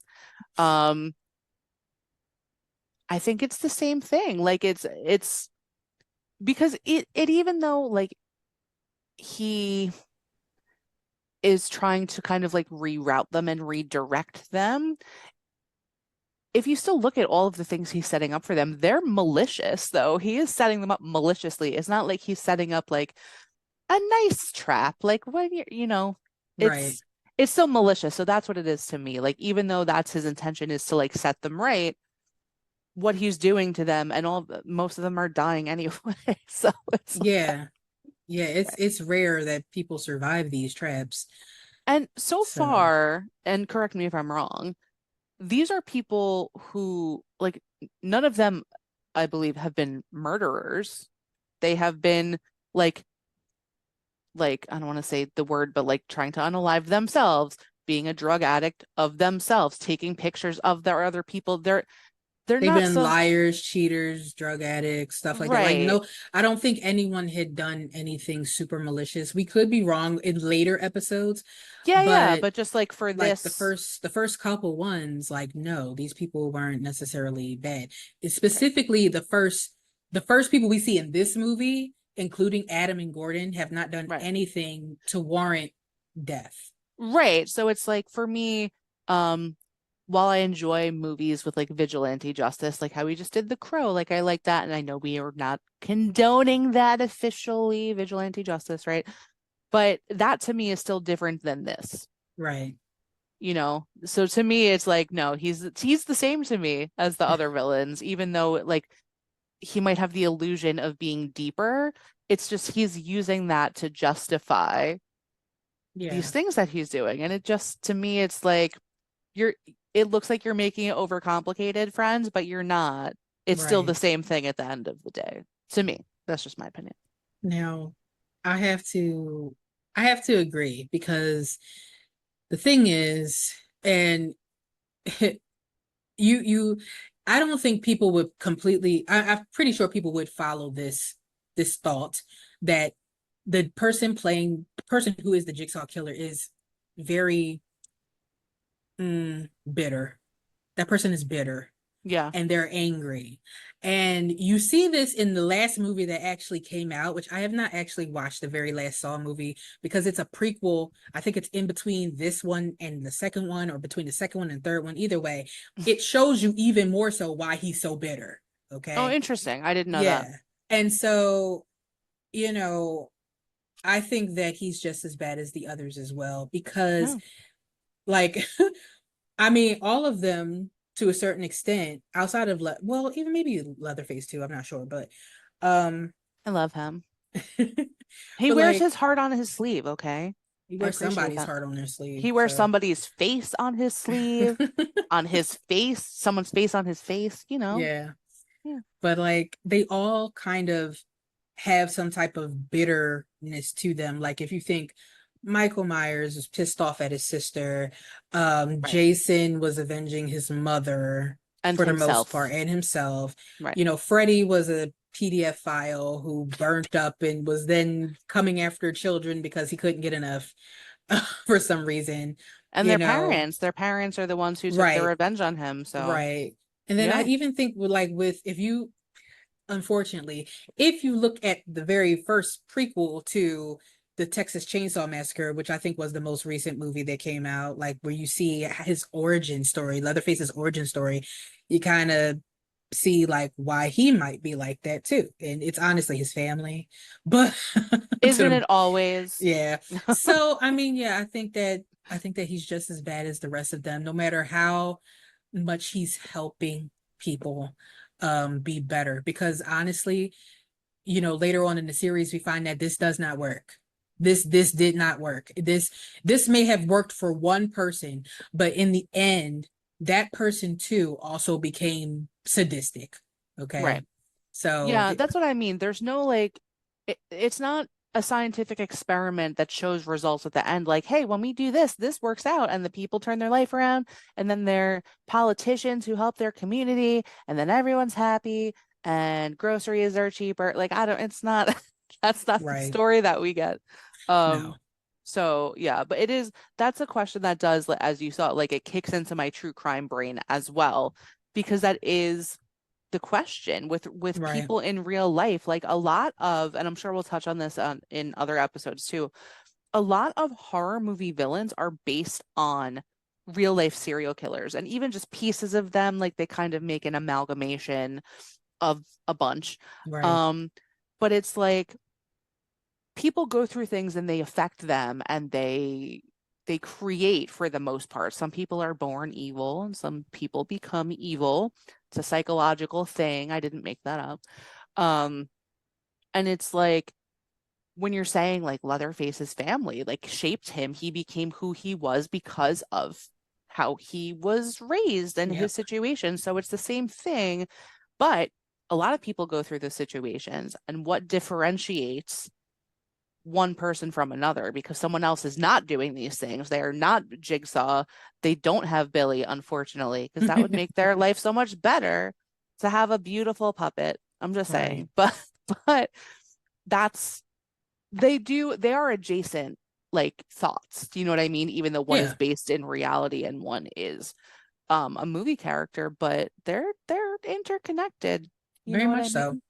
We'll do a whole episode psychologically profiling our favorite slashers for you guys, I maybe mean, one day.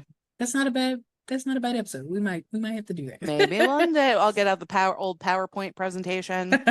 I'm not making that. I'm just telling you. Um, but yeah, no, it's complicated. Like people are complicated, but this guy's a bastard. I'm just saying. He So is. I still love him, but he is. So, that's like how I love Billy. I understand. I get all right. So we are at it. the we're at the home stretch. So just hang in there. I know I told you this was gonna be one where you needed, your peanuts and you needed your Ooh, drink and all that. So, but Cracker we're Jacks. I didn't bring any snacks. It's okay me neither.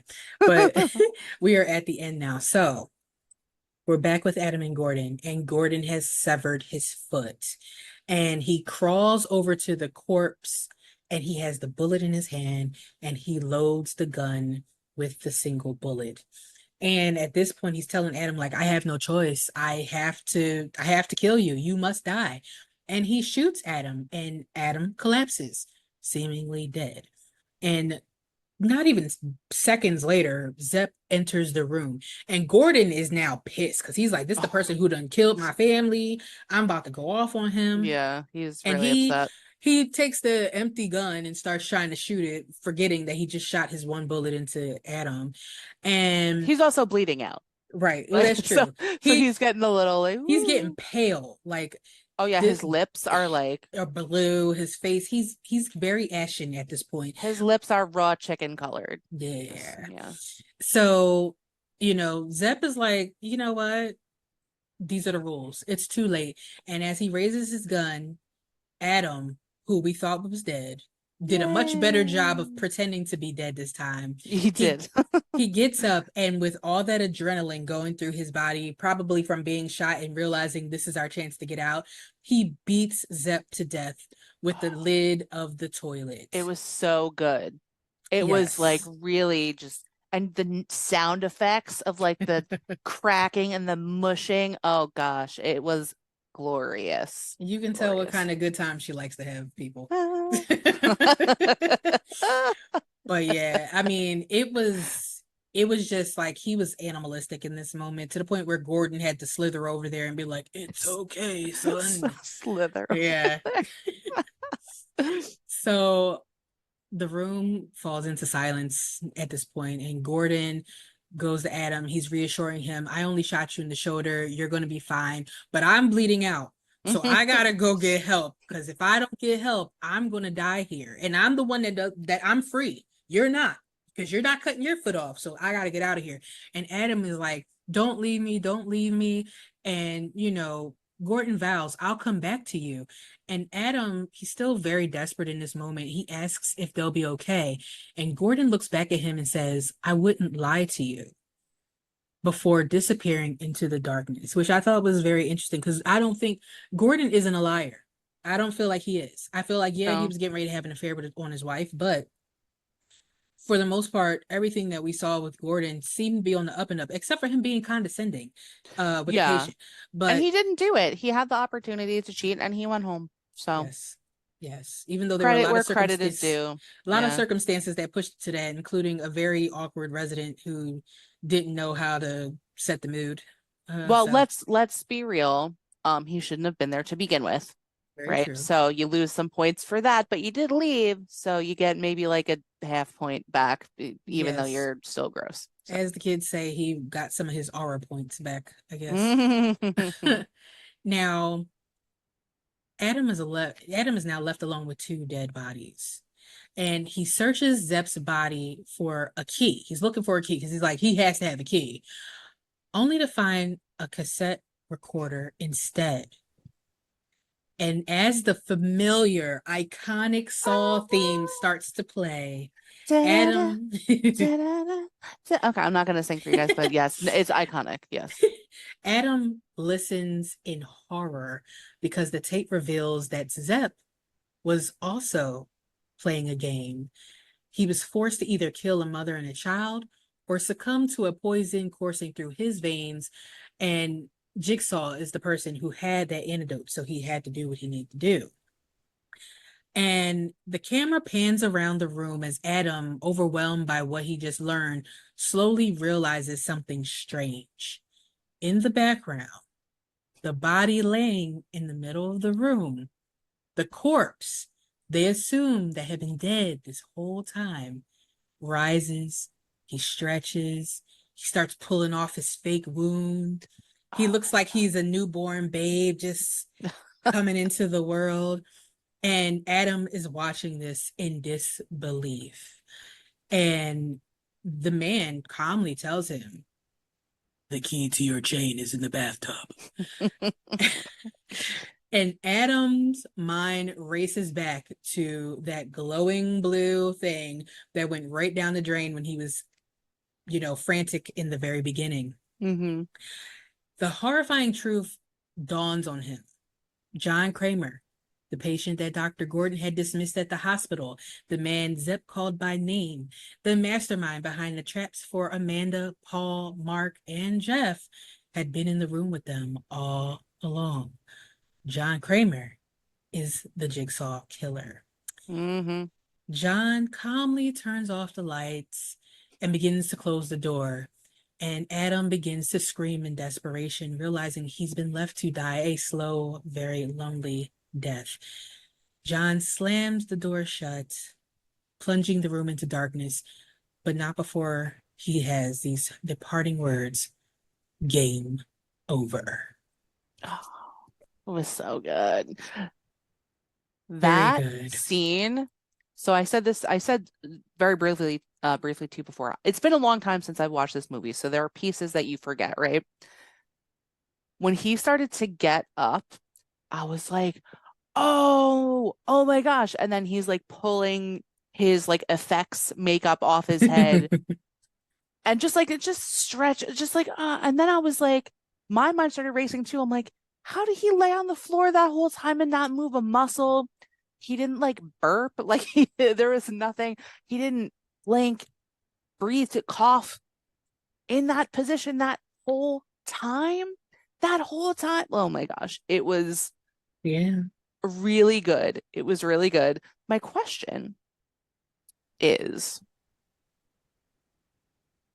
do we assume that Gordon has died in the hallway? Because if he got help, wouldn't he be able to bring him back to Adam? Well, Right? in 2004, I believe that Adam died in the hallway because Gordon? I mean, sorry, yeah, that Gordon died in the hallway because, um, one, he was sliding on the floor, Yeah, and yeah. to me, honestly, if I'm sliding on the floor and then all of a sudden the person who I thought was dead comes walking past me, I'm thinking I'm still dead. But I mean, we have to realize that. Remember, John Kramer's whole thing is for you to survive your ordeal. He was in the room the whole entire Right. time. And so And I have another theory about something, but I'll get to that in a minute. With him being in the room and realizing what was going on, he still notices the sacrifice um that Gordon made. And not only was Gordon selfless as far as Right, cutting off his own foot, but right, he also continued time and time again to save Adam, despite the fact that, he didn't like Adam in the very beginning was not truthful. He finds out that Adam has been watching him. He right. finds out Adam was hiding the picture of his wife and kid, and there's a lot that there was a lot against Adam in that moment, but Dr. Gordon tried his best to do right by him. And I think For that's a sure. redeeming thing. And I think that considering the person who put them in that room was there the whole time to witness everything, I'm That's sure that he's crazy. like, all right, let me get you to the hospital right quick. Let me put an IV bag Yeah. in you over here in my other layer Well, that's those, here. so it's either one of those two things, right? But I'm just saying, like, if he's going to get help, was he just like, was it too late? Like, I you think know at what I that mean? point it's too late. It's like if the person who was laying on that floor comes out and says, "I'm going to help you," and Then you then just like cut it Right, off. You're like, and all right, Gordon is like, but Adam, he's like, I told you from the beginning, Adam was going to die. I said he's in the room. He's going to die right. in. So don't worry about him. He's done.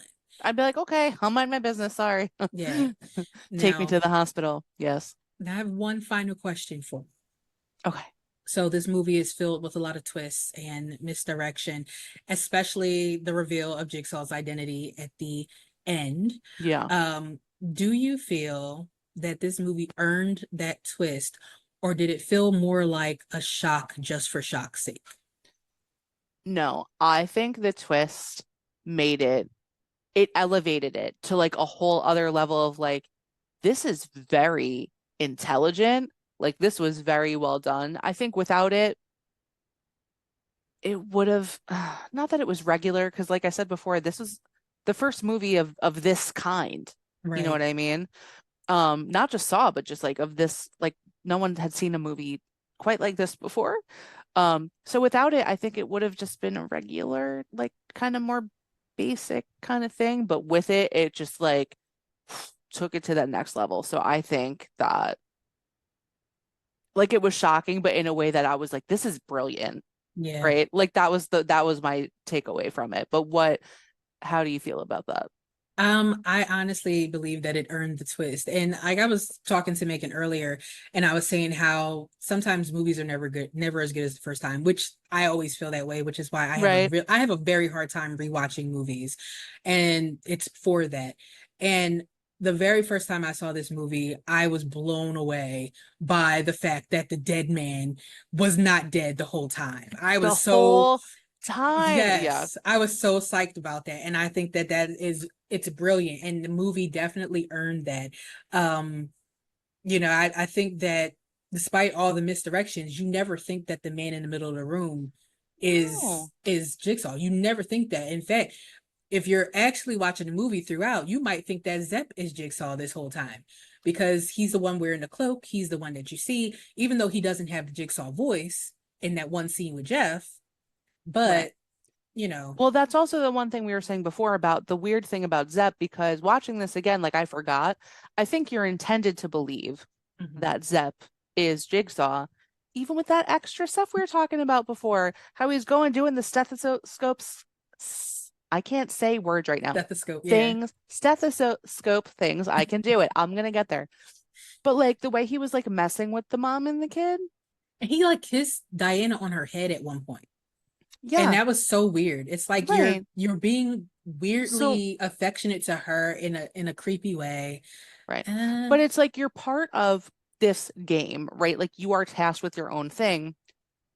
You don't have to get that weird with it. You can only just do your job, right? I just did right. air quotes for those of you listening to the audio only. But that's the thing too, where I was like, someone's making you against your will do those things. You don't need to add. You don't need No, to add anything else. Like, but nothing at no. all. Yeah, I thought it was interesting. Yeah. So That was very interesting. while I look up Saw 3, Saw 2, and Saw 5, tell me your thoughts about the movie. Ooh, okay. So I'm very happy that it's been a while since I have seen this one because I think I got the most out of it this time that I watched it. I think I appreciated it the most I ever have. Um, the twists and the turns, loves. They were not ones that I anticipated. Even having seen this before, I Yeah. like remembered them kind of like after that. I was like, oh yeah, I forgot that happens, right? The dynamics of the acting, right? With Gordon in specific, who we Carrie Elway, who we love. Elway is don't Yes. know how to say the S or not say the S. I don't know. Always loved him, right? But the way that he's so calm, and I know it was written this way, but the way he also executed it, he was so calm throughout and then just slowly kind of becoming unglued and then just totally losing his shit altogether. Right. Um, was awesome. I have it noted here, just like I've said a few times, it's the first of its kind, right? So that makes it iconic. Um, the writing is so good. It's intricate. Like think It of the is. traps. Think of the preparation, like we were saying before, for the person executing the traps. But again, this is a movie, which all required writing and ideas. So it's so intelligent.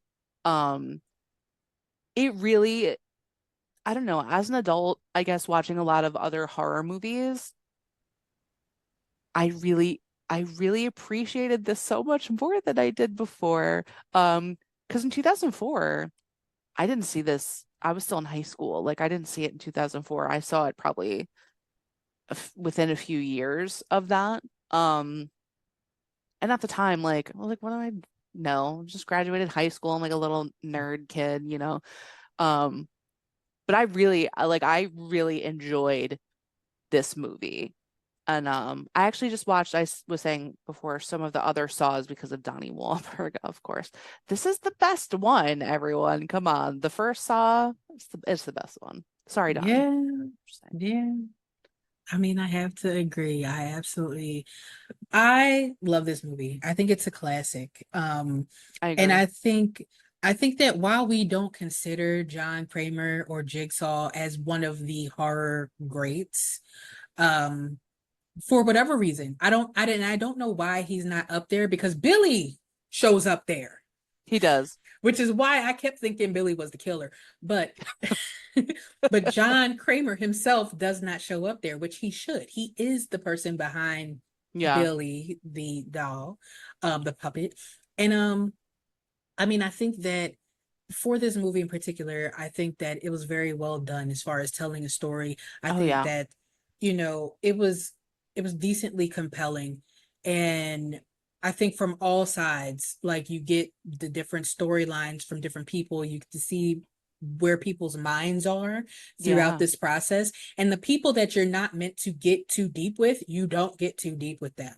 Like we see Detective Singh a few times, and he's important to the plot, but you don't get too deep into him so that when his head is blown off, you're like, oh, wow, that's crazy. But you see how it affects Ted. And then Right. the same thing with Adam. Adam purposely was made to be a character that was guarded. Um, and so, you know, that's so that person watching doesn't, doesn't know what Adam's hiding. So then when it gets to that point where they're like, don't trust Adam's lies, this whole time you're wondering, like, damn, what is he hiding? And so they definitely, Yeah. had the misdirections. They definitely tried to throw you off with all the different things. And I honestly, I thought this was a good time. I liked it just Yeah. as much as I liked it the previous times I saw it. Like I said, it does diminish a little bit the ending because I'm You now waiting know. for it. Like the whole time I'm like, get up off that ground. Like the moment I see it. So I get that. And I do but it's think still like good. to your point about, the characters, you don't get so deep with them, is they really do, because there's a few characters, right? But they're funneling you to care about Gordon. So when he does come like totally undone, you're like, oh shit, because you like at the beginning, Yeah. you don't care about any of them. Nope. But if you really think about it, like I still at the end, I'm like, I don't care about Adam. Okay, Right. Right. But He's because they want you, they are crafting it so it's like this man and his family, like that's really what's at the center of it, right? Um, so it's that I thought was well done. Like it really is like thinking about like I don't want to repeat myself, but going back to that writing of like all of those things had to hit those points for this to be as good as it was. Like if they had right. started missing things or not completing certain thought processes or whatever, this could have gotten very messy. you Yeah. know, but it And didn't. It was awesome. I mean, this is a credit to the writing of, I'm sorry, Adam, I keep not saying your name, but You know who we mean, sir. yeah, Yeah. I always have his name up at the top somewhere, but Lee, his name is Lee. So it's Lee. we can attribute this to the writing of Lee and James Wan, who really put a lot into this to Oh make yeah. it the classic that it is. So, kudos to them because like you said, there was nothing left on the No. floor with this one. Like, sometimes you could watch a movie and there are so many plot points that are dropped, and you're like, well, what was that for? Like, why did they Right. show that? Why did you They could have this cut that out, blah blah. Yeah. right. This movie, every single shot that they showed meant something for something else, you know. And like you said, like even to the point where they try to make you feel something for Gordon. In the very beginning, when the tape goes off and you already hear that Adam don't mean shit, so it doesn't matter about him, he's gonna die anyway. You hear Adam's tape, I mean not Gordon's tape, and it's like if you don't do this, your wife and kid are gonna die. And Right. it's It's not like, even so much about him. Like it is, right. but it's about his family, you But know. but So not only that, but you're like, are they serious? Like, is this really that deep? Because at the right. moment when you're first starting the movie, you don't know if it's really going to be that deep because how did any of this happen? So yeah, and you're on your pins and needles. You have pins and needles while you're watching it, and then you Right. realize, oh no, they're serious because then they have that abduction, and then you see them bound to gag, and you see a picture, and it just makes it so much more horrifying at that point because you're like, oh, these people mean business, Yeah. Yeah. So I agree. yeah. That's a good So one. I did look up, I was looking up Saw 3, Saw 2, and Saw 5. I think I saw 4 earlier. Okay. Um, so Saw 3, the storyline, that is the one that I was talking about. I said Saw 3, I think had the other doctor. It's Okay. Dr. Lynn becomes a pawn in Jigsaw Killer's latest gory game, and she's the one that's kidnapped and taken to an abandoned warehouse. And she's supposed to help Jigsaw at that point. He's like ordering Okay. her to help. So that one, and I can understand why that's the most popular one, for sure, because at that point we get to see what's the other girl's name? I'm mad that I'm forgetting people's names. Amanda? It's thank you. It's been a long day. We get we get to see, Amanda, for the first time since this. And so I think that it's a nice continuation. Hmm. Saw 2, this one is okay. Now this one, a group of ex-convicts are trapped by the Jigsaw killer inside of a house. Yes, that's the actually the one I remember the most. I don't remember Um, this one at all. that's funny. Yeah, But they're that's the bad one I people. remember the most. Yes. But I don't think any of them Um, were killers. no, so that's one of the ones I watched recently, and that's the one with Donnie Wahlberg, what I'm saying. And they take his son and they put him in the house. And it wasn't like his son wasn't like, I think he maybe stole something from a store, but it was more to like their connection, spoiler alert to everyone, was that all of them had been arrested by Donnie Wahlberg, whose name I Mm, can't remember in that movie. Um, okay. but then the son was kind of like in danger, but it was the same thing. Like Amanda was in that movie again with her drug addiction, and it was a lot of people who were like selling Oh, drugs okay. or This is the one where they had the box and you had to reach in with the thing on the hand. yeah. Okay. This was a lot. It had the pit of needles that like they had Yes. to find an antidote. There were a lot of Okay. traps. Like every room almost had a different trap in it that they had to like figure out. I remember Um, this now. I definitely remember this. And it was I a can good one. It was yeah. good. Yeah. I can see again why this was good. In fact, yeah, you're right. We do see a man in this one. So she deserved to be in Saw 2 because you went through what you went through in Saw 1 and then you went back to Saw 2, but it was a She reason went why she was back. there. Yep. So, and then we have Saw 5. Saw 5. Um, this is the last disciple and heir appearance of Jigsaw. Hoffman goes on the hunt to protect his secrets. So, Dun dun right. dun. Yeah. So okay. So I I can understand, I understand why these are all popular. Now I do why they're more popular than the first one, I don't know. I don't know either. But I will give them number 2 because 2 gives you an enormous and immense amount of traps in that movie. Now that I'm remembering it. You know who And else gave them a number two? Jigsaw, Jigsaw with the toilet heart. I'm just had to go with He that. did. Oh my God. But yeah. Yeah. So No, I I agree with you too. It's like I get it, like they're popular.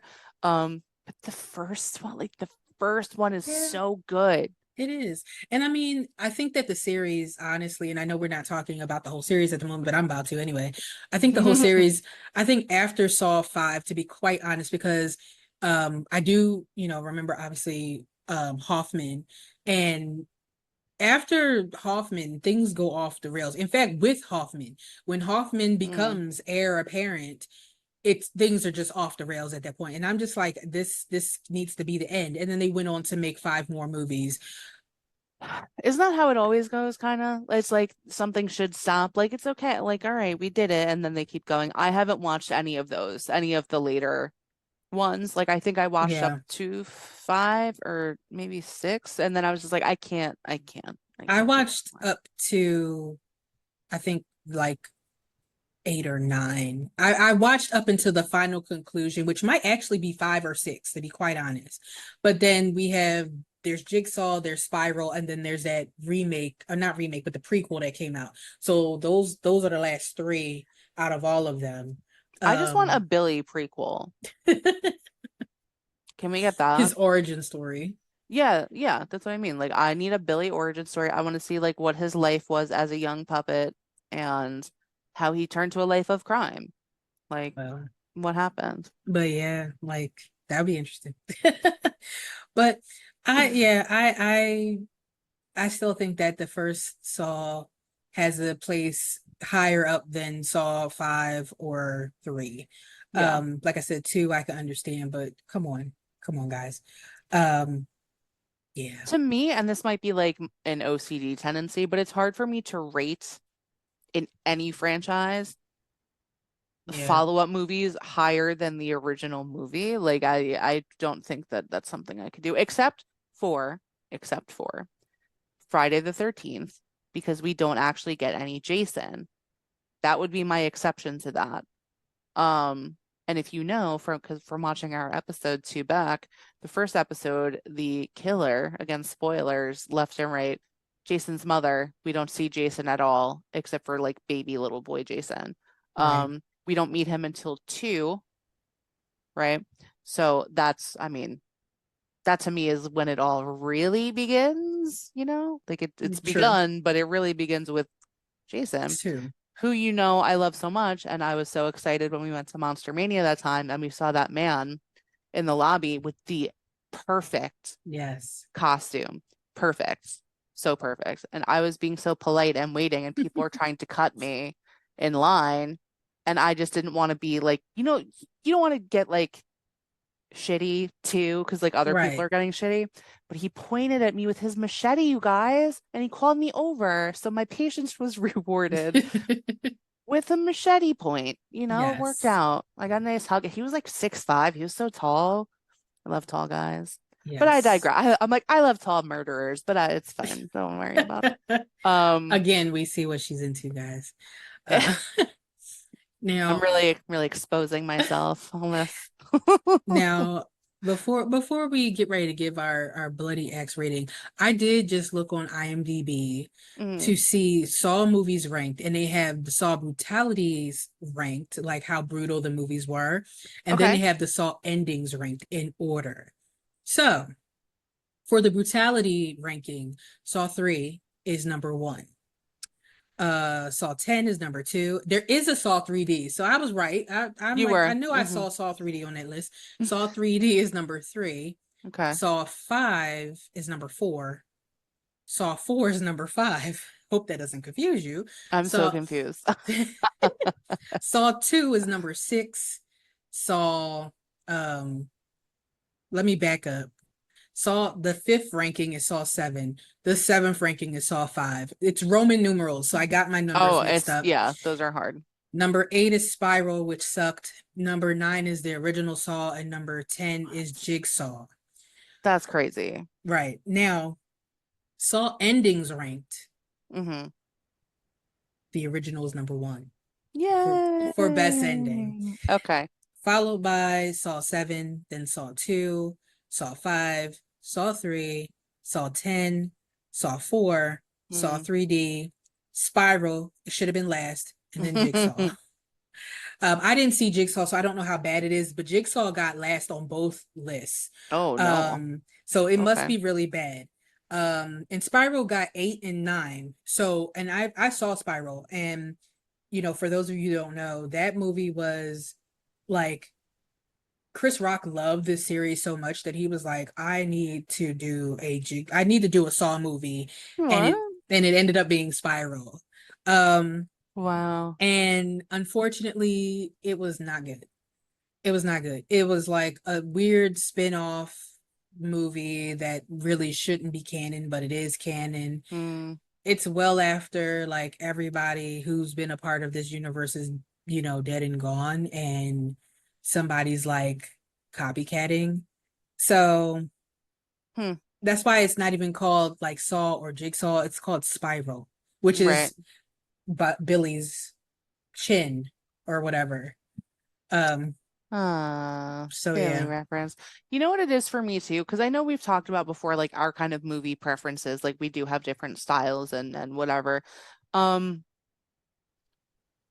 I don't love brutality for the sake of brutality in movies. That's not a thing that I enjoy. Um, so it's interesting because the first time I watched Saw, I feel like I was very young and innocent, obviously, that I was like, wow, this is brutal. And it's fine. It had zero effect on me this time. But the later ones, because like I said, I have watched those where it starts getting really intense, is I'm like, I don't like to see people hurt. You know what I mean? Like I never liked those shows, like those prank shows where it was always showing people falling and stuff. Um, Which I watch all the which time. I you love people love. falling. No, and that's fine, but like I don't like watching people get hurt. Like I could watch a literal autopsy video and it has no effect on me, but a live person getting hurt really bugs me. So it's like those kind of movies where it's just like kind of like for shock value, Right. and I like gore, like I like a good kill in a movie. Um, like Maxine had some really interesting kills that I really liked so much that had me creepily smiling in the movie theater at them. So it's not that, it's just like if it's just for that reason, like You know, to get people to freak out, I'm like, I agree no, with you because I feel that way about the Hostel movies. yes, yeah, same thing. The Hostel franchise is just brutality for Violence, yeah, it's torture porn, and right. I cannot watch it. I think it's only two of them. I've seen both of them once, and I will never watch those movies again. I don't even really want to review them because there's no point. And honestly, this may be a little bit of a hot take. I feel the same way about the Terrifier. Now, I love art. Art is my homie. I love art. But the Terrifier movies, the first one, it was like borderline torture porn. The second one was supernatural torture porn. And I have not seen the third one. But yeah, like Is the third already out?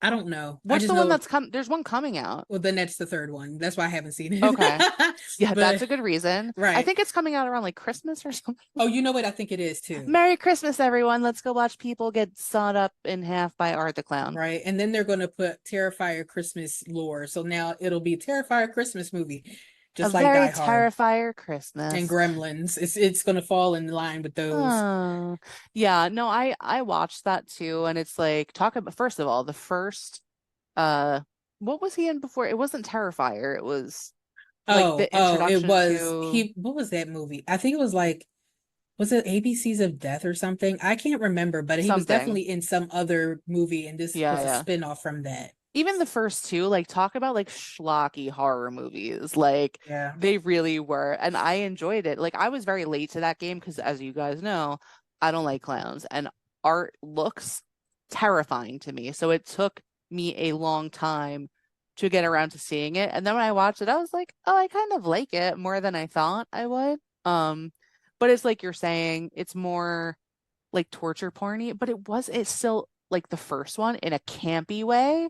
So Yeah, I could still like hang with it, but when it just starts being like all out, like, that's an you know, interesting choice of words. Hang with it, because if you guys have seen the movie, right down the middle.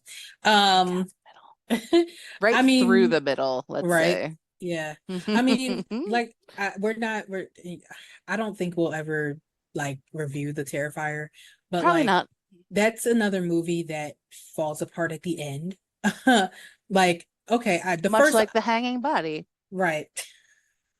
I could honestly, if the Terrifier was a standalone movie, I'd be like, okay, it's not that bad. It does fall apart at the end, but overall, the first two acts up until the very, very end, like literally the last 5 minutes of the movie, Yeah. fine. It is what it is. But like once you take that last 5 minutes where it gets really supernatural and stupid, and then you Yeah. expand that into the second one and make it more supernatural and stupid, like I'm just like, You're like, mm, no. yeah, So let me ask you a question. So you've been to a lot of horror cons, and I know that you've met the person who plays Art the Clown, James Howard Thornton, I believe his name is. yeah, He's a I think three-namer. so. Yes. Um, have you ever met him in costume? No, he wasn't in costume that day. Okay. Well, I'm pretty sure he wasn't. But if he had been, I know he does some, but so what I'm wondering, because I know when we have gone together and seen killer clown people, you have like no reaction. Would seeing Art in person freak you out at all? no. But you know what? I also saw the lady who played the nun. She was not in dress. She typically does not dress up for these events. I think she just recently did a dress up for some picture ops, but Hmm. or photo ops. But if I were to see her playing Valak, Yeah. now that would scare the shit out of me. Okay. And probably because it's down to my Catholic roots, Valak is always dressed as a nun, and so, I have horror nightmares about Catholicism roots and stuff like that, and That'll do it to you. yeah, so Um, that is more scary to me than art. Art would be creepy, but I would be the person that would be Hi. And like, he would do it back.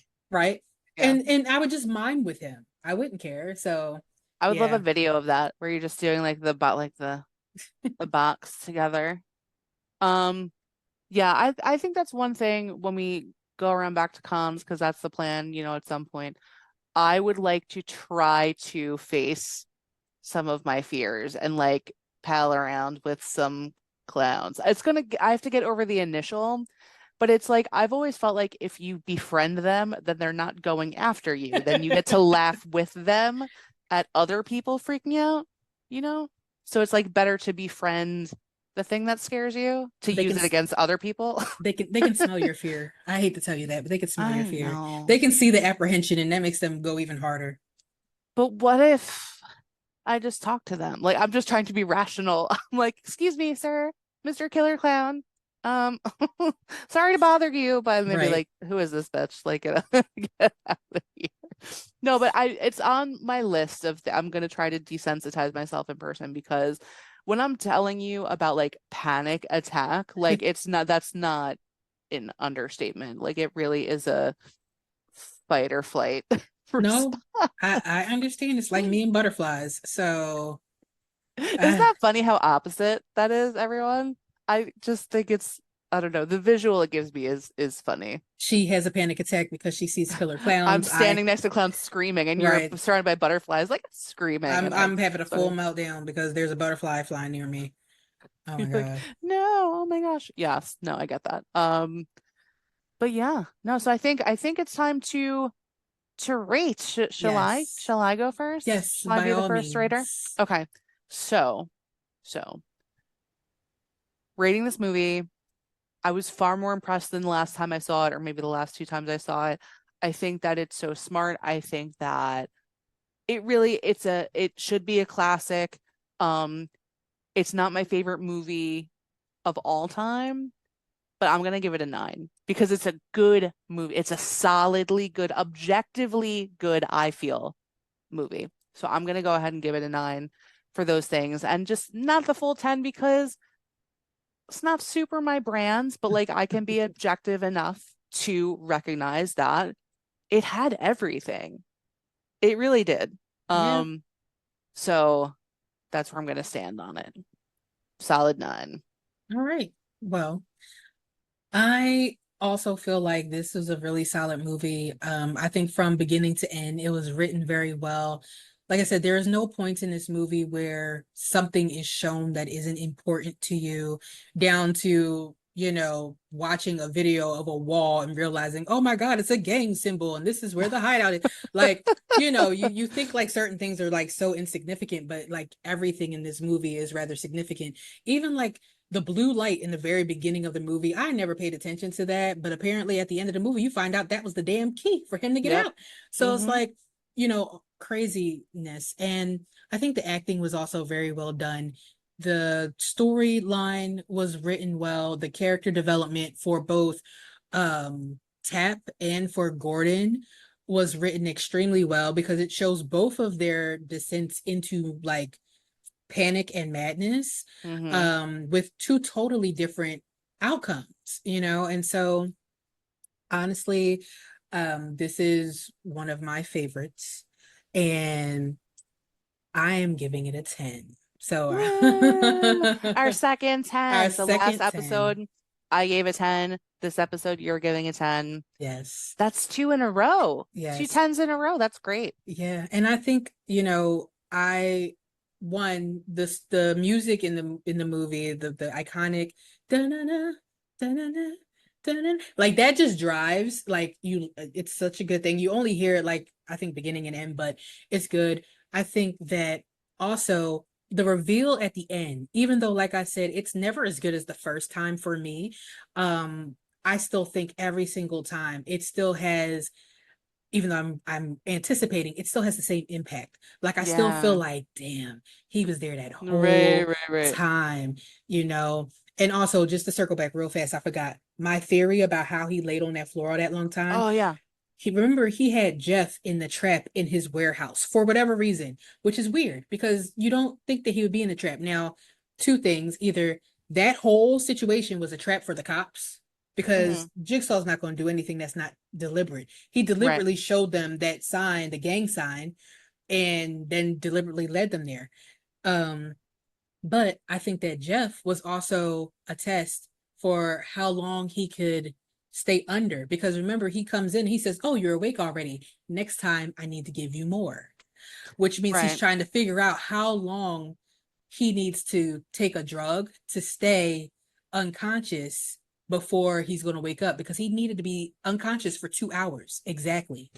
That's also interesting, but I just feel like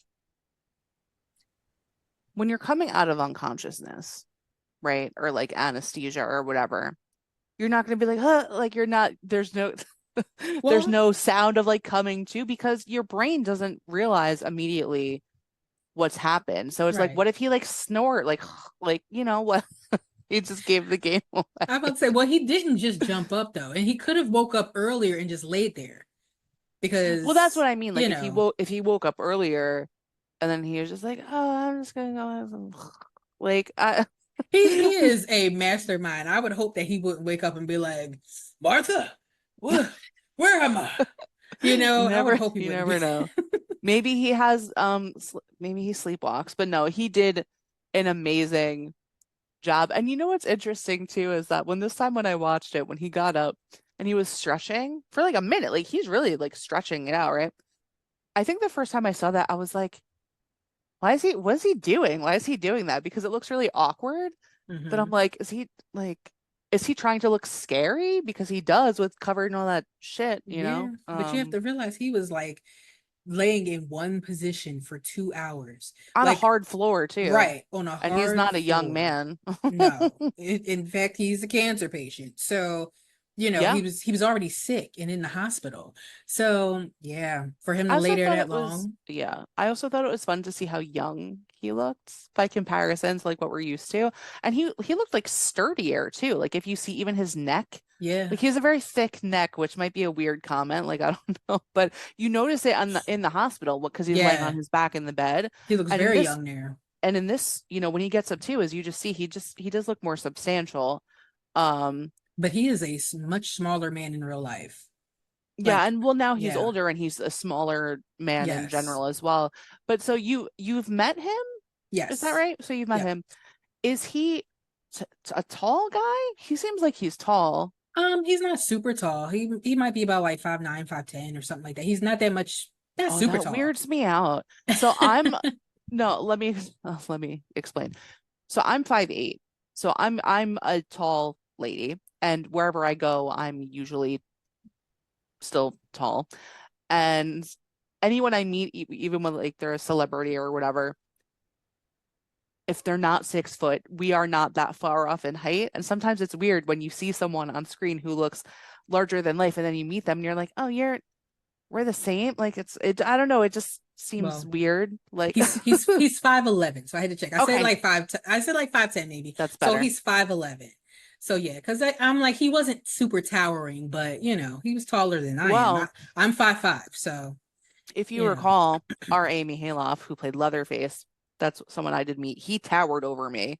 Mm, Um, while he sang "I'm Too Sexy" while we took pictures. That's the thing that happened. But he was very tall, and so was CJ Graham. yes, he And then came I like hotter too. I still So haven't yeah, met Kevin Hodder. I want to meet him so bad. Um, but yeah, no, I like that. And like I said, if you're a 6 foot plus murder boy, I just love you. It's a problem. I'm going to talk about it in therapy, but I do. I just love them. Um, but that's cool. And all he right. is he a slight man in Yes, person? he is slight and he does not like to be touched. So Like Howie Mandel, yeah, like a little germphobe action. yeah, like he keeps his hands in his pockets the whole entire time. He's very nice, but he's cordial, but his hands do not come out his pockets. He doesn't shake your hand. He doesn't hug you. He doesn't do the whole arms around you. He keeps his hands in his pockets. He Yeah. smiles and says thank you, and he move on. So, What's his voice sound like? like how he sounds in Saw. Get out of here. It's very close to that. It's like it may not be as grumbly, but it's still very Close. similar. Yeah. That would make me very happy. And we're like, hello, Megan. Would you like to play a game? I'm like, yes. I'm so excited. Are we playing Yahtzee? I'm like, what game do you want to play? We could play Shoots and Ladders. We That's could what I thought. play Monopoly. We could play like that Icebreakers game with the marbles if you want. He'd be like, please leave. Right. It's too much. Um, no, but that's interesting. I like hearing about those kind of experiences. So yeah, hopefully we'll have more stories to share for you all Yes. in the future about people. Hooray. But yeah, no, I really liked that movie. It was good. I was happy with it this time, more so Okay. than any other time. Good. Any other Yes. closing remarks before we finish on up? Not for me. I liked it a lot. None That's for my me. that's it. All right. Well, thank you once again for joining us for another episode of the Horror Ghouls podcast.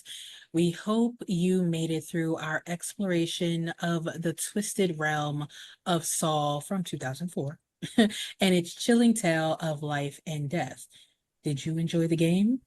We hope you did.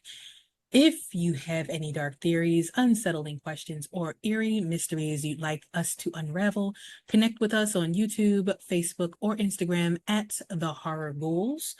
And don't forget to follow and subscribe for more chilling analyses and hair-raising discussions. So, until next time, stay spooky, keep the darkness close, and remember, sometimes the most dangerous games are the ones we don't even know we're playing. Oh my gosh, that's terrifying thought to leave on. You guys have sweet dreams now. Bye. Bye.